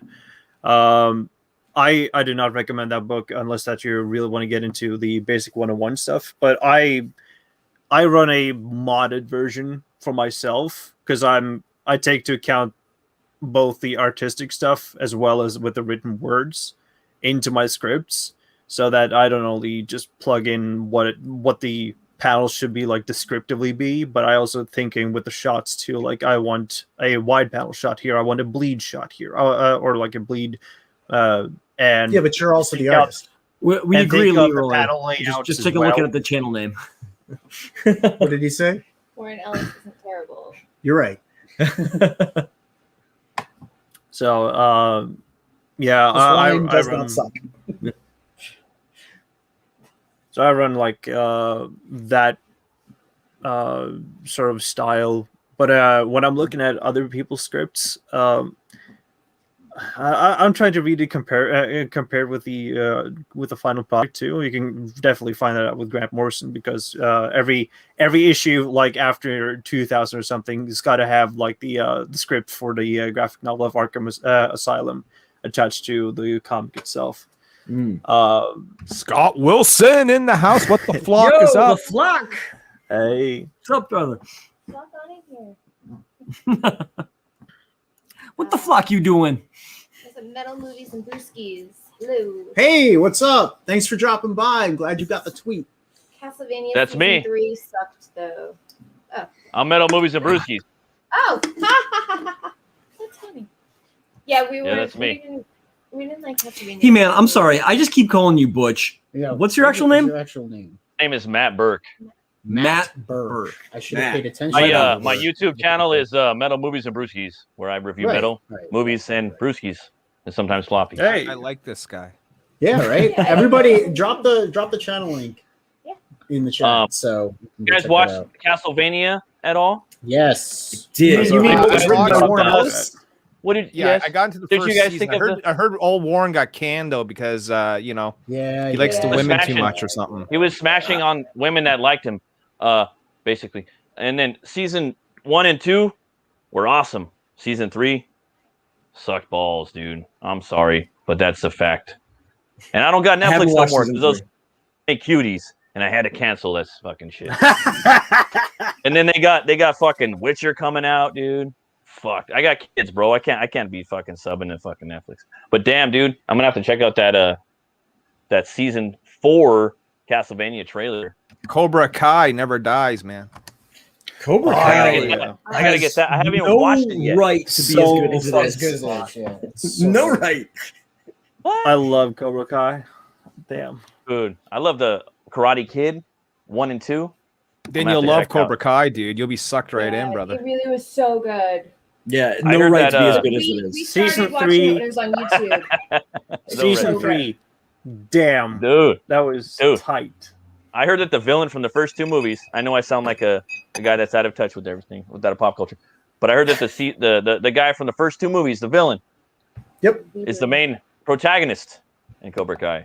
He's half him and half Daniel. It's both their stories, honestly. Oh, God. And how they still sort of butt heads and how they might come together and how they'll butt heads again. Oh, Johnny God. definitely is the beginning viewpoint. The protagonist of Cobra Kai is the Karate Kid.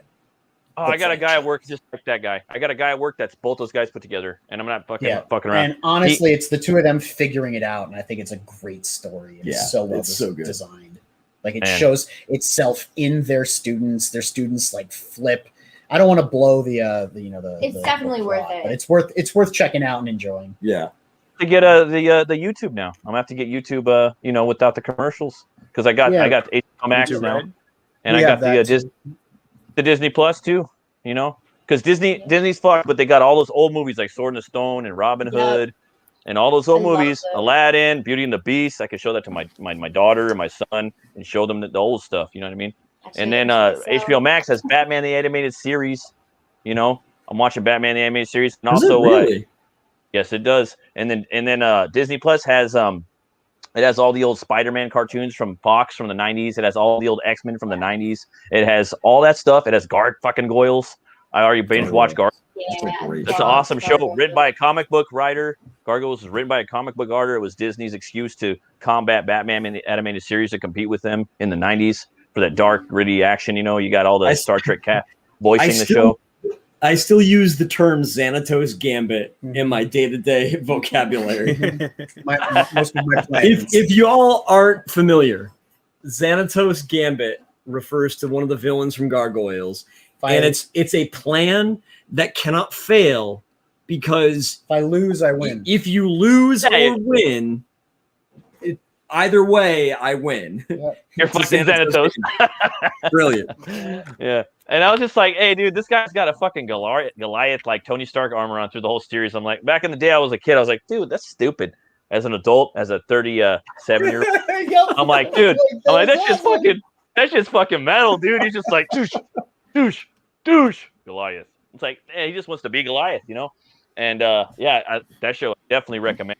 Gargoyles, dude. I can't wait for them to make a movie of that. I heard Jordan Peele was going to make a movie of that. Great. I don't want him to because it's not going to be the show, and no matter what it is, it won't. It's going to suck. But let's get it. I'll go full Kevin Smith. Let's get it anyway. I'll go full Kevin Smith on that, dude. Let's fucking get it. I'm gonna die pretty soon anyway. Just like that Mortal Kombat movie. Yo, it has some cool moments in it, in the Kong movie too. I'm actually a good friend for the art original. No kidding, that's awesome. Who's what now? Sorry, read out loud for Aaron because he's painting. The Flock comic says I'm actually good friends with the art director for Gargoyles. He's Canadian, and we hung out at a con for like hours and went drinking. Do all you Canadian guys know each other or something? Well, I gotta fucking move sort to of do Canada all now, the or what? same cons. I mean, I know the guy that he's talking about. He did a commission for me on a Niobe cover. You know what I mean? Like, dude, we gotta go hang out you said in something Canada. I didn't understand. You said same cons, plural. Cons, conventions, correct. That's what's Yeah. up. I thought that was Beers like- were Yeah. beers I was were making sipped. I was making a Canada joke. Like plural only one. cons. Yeah, too. Dude, when They were sipping beers. when at some point cons happen again, we got to go up to Canada and hang out with all y'all Canada We're creators. just talking about hanging out with the people that we meet on YouTube, just with everybody in general. Y'all cool cats. Yeah, it's true. For the Fans Fest. That was supposed to happen. I want to come to the States and party with all you guys. That's All what I right, want. so come to the States, man. Come visit. Yeah. I mean, wanna go, honestly, it's Texas. crazy that I haven't been up. I've actually never been to Montreal, which Me is neither. wild because I live in like the Northeast, and Montreal's like just I've never been to what Canada 6-8 hours from Connecticut. A lot of Aaron hot used to French spend, like, girls every there. summer Just in saying. Canada. That was the woods. I used to But live in it's the still woods. Canada. I speak just enough French that I might be able to explain that. That you Leroy. might be able to I offend speak some zero Canadians. French. Yes, that I might be able to offend some Quebecois. I live in a What? bilingual province and I don't speak the language. You know what I mean? Vegas. Sorry about that. Yes, Vegas will be Leroy, fun, dude. Vegas. I've I been to would Vegas. love to do Vegas. I'm not vaccinated though. I don't think they'll let me fly to Vegas. Hey, I'm Oh, sorry yeah, if I yeah, right. went You're to right, you're Vegas, right. I would have role played. I need to role play with my new Vegas gear. hey, And you're it's going just, to Vegas. just to clarify, it's because we're trying to have a baby and the OBGYN doesn't think it's a good idea for us to get vaccinated while we're trying to conceive. I keep trying to tell Aaron that he and I are never going to have a baby together. It just doesn't work that way. Some swing. No, Garrett. That's Adam and Steve. Wait, Jake, you were saying about you have New Vegas LARP gear? No, I don't have art gear, but I could easily spend some time just hammering out some equipment. Later, Just Derek. remember, what happens in Thanks Vegas for dropping stays by, in Derek. Vegas. We'll see you again soon, I hope. I plan Do to you go do to any, Canada to promote the book. Come to Go all Canada, over. Scott. In fact, Go all Scott, over. why don't you come on this show? The link is at the top of the YouTube chat. You can come in and tell these fine gentlemen, once again, since they're the ones that hosted your launch party, all about the flock. You know what I'm saying? Heck Sounds like a good idea. Did you drop the link to his campaign in the chat already? Come on, Slack. Some two-fisted And golden if you era are looking Canadian for the back action. book, I'll just say before I make my exit, I have to go shower and stuff. There's But, a pretty cool cover. Yeah. There's a little book called Niobe out there with 4 days left. There will not be an in demand. It's not being extended. It is funded. It is ready to go. And I want to ship out books. Excellent. Yeah, we dropped did the drop link that to that chat. already. I but did, and I we'll made sure drop it they knew again. there were only 4 days left. Do you have any more stretch goals to go? There is no stretch goals on this project. We did stretch goals on Kickstarter. And then when I went to Indiegogo, one of the big complaints I heard was, we don't want a bunch of bookmarks and tchotchkes. Oh, And I shit. said, yeah. And I said, That's what I okay. want. Well, right? I want fucking and, you know, tchotchkes. I guess people do feel differently about it, but a lot of people said, you know what? We're tired of just getting a bunch of crap with our books that we're never going to use. Like I got 2 boxes full of Brian Polito stickers and bookmarks and That's what's tchotchkes that is overflowing. You know what you should That's do? what's up. That's what's up. That's what I want. A new goal that people should start doing is a tchotchke grab bag, where I've seen that. basically You have no idea what's in it. yeah, you just Oh, for one of $5 those. you get a cool themed bag that might have some things in there. Well, you know what I'm going to do on my next campaign? I'm going to run 8 weeks, right? People do 30 days. I'm doing fucking 60 days when I launch my book. There you go. And every week, everyone's going to get a gift. There you go. Mystery grab bag. It's like an ibs of advent only calendar coasters. towards the book. It's not going to be stretch goals. It's going to be every week you get a fucking gift for backing on the physical tier. Now here's the cool Larry, you're I am streaming. gonna That's do going to be stretch goals my again. my campaign strategy for Butch Cleaver 2. On the next Kickstarter, we'll bring back stretch goals. The cool thing with my printer is that they're offering to make our stretch goals for us now. They do their own stickers, their own trading cards, their own prints, their own God, what was the other thing that they're offering now? Bookmarks. And so and they make their own Geminis now. So I can get everything I need in one load. You know what I mean? One load, man. That's awesome. But there's a quick look at Niobe there. That is the Indiegogo campaign. As I said, man, it was 4 days left. Look, we got 67 backers. Okay. We need 2 more for that magical number of 69, dude. Nice. You know, Nice. Yeah. right? If it ended with 69, I'd be like, Scott, at least that's a cool number. You know what I'm saying? Campaign's That's a beautiful over. artwork. You That's a got beautiful four days to get 2 more backers. We can do that. Yeah, artwork. This Yeah, is what else we cover got? A. Oh, wow. Look at that. Dude. And Gorgeous that's the art. interior artist as well who did the book, right? You should Yeah, see that's these covers. These covers are dope as hell. Well, What time are you Randy streaming, Green LP? from Witchblade What's has your made his return to comics by doing a cover for us. He came out of retirement for this, you know. Dude. Luigi Terrell from Rags doing our exclusive Indiegogo cover, you know. Making me so that's jealous. cool. Making Here's me some jealous. what the interior art looks like on the inside. Colors by Dan the Man Olvera, by the way, who's worked for Zenoscope and Action Lab Comics. Did an outstanding job of what we got going on here. We got covers for everyone. We got Paul Green and Ula Moss, man, Team Supreme. These guys work with Lady Death and Coffin Comics. They had, they were gracious to come and help me out. They didn't need to, and they certainly didn't have to, but they came in and, Paul Green's second cover with us, man. It's just a look at, we got digitals if you guys want that, because I'm in Canada. It costs a couple extra bucks to ship. It's just the way it is. But we got Steph Wilson. We got CB Sane. We got the man, Matthew Weldon. Of course, everyone knows and loves Matt Weldon. Paul Green, RB White. Whoa, naughty. Well, you guys didn't see that. Randy Green. No relation, by the way. If you missed out on part 1, we got part 1, including the Sailor Rogowski Rags variant, which is my icon that you see here right now.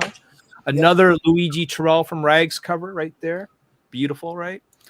And then there's a look at all our ugly mugs, save Nicole. She's actually kind of pretty. The rest of us are, but we're all there. It is, Leroy. It's a book based on boobs. It's fantastic. Hey, we've been streaming. You got to get a boob band crossovers. We've been streaming for over 3 hours. We're not done. Oh, Roy. We're not done. We got to look at pretty soon. Just some of the fulfillment, people taking their pictures from the first go around, showing them off on on Twitter, on Facebook, or whatnot. But But I wouldn't say this is a boob book, because when you look at our interior art, the sexiest thing about us is the variant covers. Honestly, right? This is the full out story. You know what I mean? Like, this isn't like you buying like Cave Woman and you just watch a girl get cornholed for 20 pages. Like, that's not what this is. There's absolutely no sex or no nudity in the book. So Shit, that's completely antithetical to my future project. But I thank you for letting me put that up on the screen to show your Absolutely, audience. man. You're streaming after this, right? We'll drop the link to that channel. Yeah, I'm probably gonna be streaming after this. I don't know if Garrett, I'm just gonna like shoot the crap or play some video games, but I'll be doing something. Garrett wants us to end soon, so I might make my way over there. That's Yeah. I'll probably gear up in about 45 minutes. Right on. Good. Does anybody else have anything they want to like plug or talk about? Oh, what? The flock? The flock is good. The flock is here. Hey, yeah. What's up, Scott Wilson? How you guys doing? We're doing good. We're funded. We're at 110%. We're going really well. Excellent.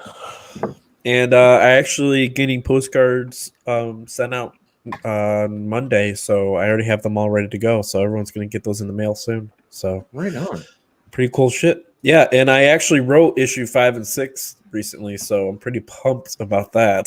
So we're going to see another campaign. That's a lot faster than him. He writes 2 issues. Like, I'm on page 3. You know what I mean? Well, for me, I write out the entire story issue by issue, like way in advance, and I just go back in and then I like make some changes if I want to make changes. But yeah, I kind of write out. I write it as a long story and then areas where I can break it up, But yeah, I got all of issues 5 and 6 ready to go. I'm just sending them they're at their draft stage, so I'm going to send them to get like spell check and all that bullshit. See you guys later. It was cool to see you on the stream, Butch. Thanks for coming, Leroy. Yeah, don't forget to sign up for Butch Cleaver number 2. Jenkins. At least I got you guys. I got a teaser if you guys want to check it out on the. Yeah. Please, it's like 90 seconds. It's like 90 seconds long if you guys want to check it out. Sure. Frequency Girl, do you want to share your screen and we'll look at it there? Do you want us to load it up on our screen? He just sent it. Frequency Girl. I like that. I'm gonna call her FG. Yeah, or Freak Girl. That's what she's Freak Girl. Freak Girl. Freak Girl. Yeah. We need to get some Freak Girl shirts. We will be getting some Freak Girl shirts. Excellent. Well, we have some nice and tight. Slow. She is slow. I want you to drop the mailing list link and bring up the trailer if you can. I just shared my screen. All right. Well, you're figuring that out. I'm going to sit back and do absolutely nothing. What are you working on, Aaron? I'm painting some space communists. Tau for Warhammer 40,000. Nice. Yeah. I'm sorry if I sound different. My allergies have been killing me, so That's okay. That's that time of year, man. You do sound a little bit different. You sound husky. I'm not trying to be like that. At the local park, and the water was just like a thin layer of pollen and grossness, and I was like, "Was that our yard?" No. I was over at the park nearby. Ours is moving water, so. Yeah, bee cocaine. Love it. Oh, this was moving. Let's watch this. Wait. Let's watch this. Check it out. It's gonna be cool. No sound? No sound? How do I change the sound? I've never shared a video. I usually Reload them. Yeah, usually we load them into a PowerPoint to It's not share them on giving the me stream. option to share. There should be I some think- sort of share audio. Yeah, there box. should be a share audio clicker right before you go like share your screen. So unshare your screen and then reshare your screen so that we can Yeah. share screen. Should say share audio. There you go. Yeah, it's tiny little itty bitty box in the corner. Yeah. Excuses. Okay, here we go. Oh wait, I should add myself back to the stream. So Larry, I cooked up another steak. You're making me hungry, Scott. Let's watch this. Okay, here we go. Make it Hit big. that full screen button. There you go. Along the way, you may encounter some trials and tribulations. Right? But at the end of the road, you have to ask yourself, are you the victim?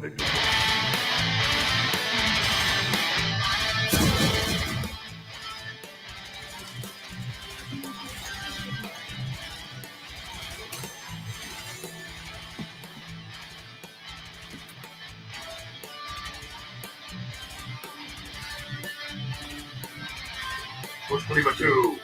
The victim, the villain, or the victor. 52-page graphic novel coming this summer to Indiegogo.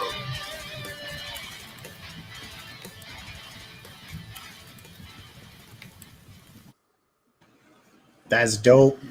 Make sure you guys hit that mailing list for number 2.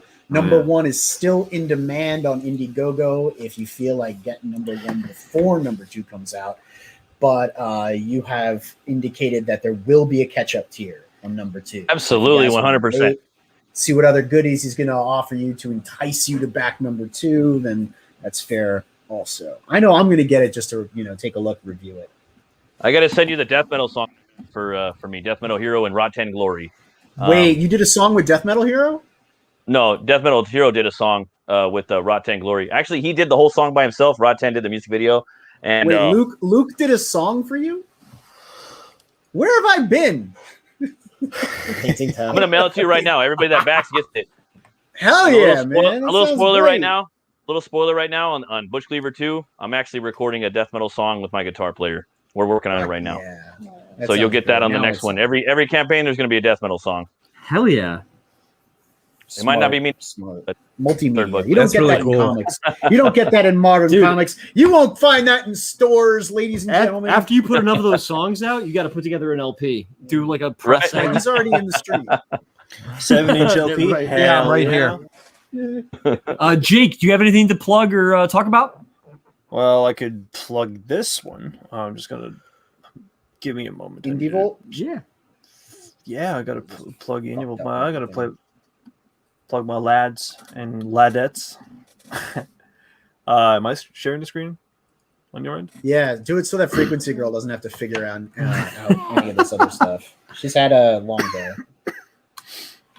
All right. Ooh, The Indie Revolt sequential art collection. It is it has successfully funded with 170% of its original goal. Over $2,000 with 55 backers and 14 days left. It is an anthology collection by Arrow Comics, and it will be featuring over 100 comic standard size square bound pages of black and white epicness, with featuring dozens of artists, including myself, who is going to do a little Detective Ted debut, official debut. I have already been debuting the character in 9-Volt Anthology, which you can get on Lulu.com if you type I up have his 9-Volt. first appearance. So, it is just comics, nothing fancy when it comes to merchandise or the like. But the funny thing is that with each stretch goal that we're reaching, we'll be adding new stories. That's right. We'll be adding additional stories when we hit certain amount of backers. And since we have reached the 50th backer, it will be added another story by Randy Zimmerman, who is running the campaign. And at the 100th, it'll be adding another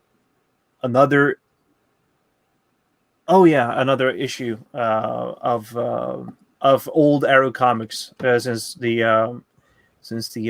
Arrow Comics line is relaunching for the 4th time. Dude, if you guys hit a lot of backers, this is going to be a thick ass book. Yes. Don't forget to mention that. Don't forget to mention that the cover's by Russ Leach. Yes, Russ Leach by Only Death Can Save Us has featured one side of the book, and it's going to be featuring 2 sides with 2 different covers. I liked your idea of having it be upside down. Yeah, having certain stories. Yeah, half of the book will be upside down or like flipped, so that it can feature they took your 2 advice. different covers. Excellent. 2 different covers. Excellent. Yes. And it'll be shipping worldwide for digital. If you're looking to buy a PDF for $10, you can also get a North American version. But I hear something. It's a little bit funky when it comes to the Canadian version of that. I haven't looked into that yet. But it's $20 to back for issue 1, and it will be only a limited amount of press of this, as it will be just a one-time printing. So you need to back now, because we will never back this. It will never be going back. 14 days left. 2 weeks. Okay. So back within the next 2 weeks. Excellent. And to steal a line from Randy Zimmerman, #get an education. Get an education. Oh yeah, and tune into the Indie World Radio on YouTube or Facebook if you can.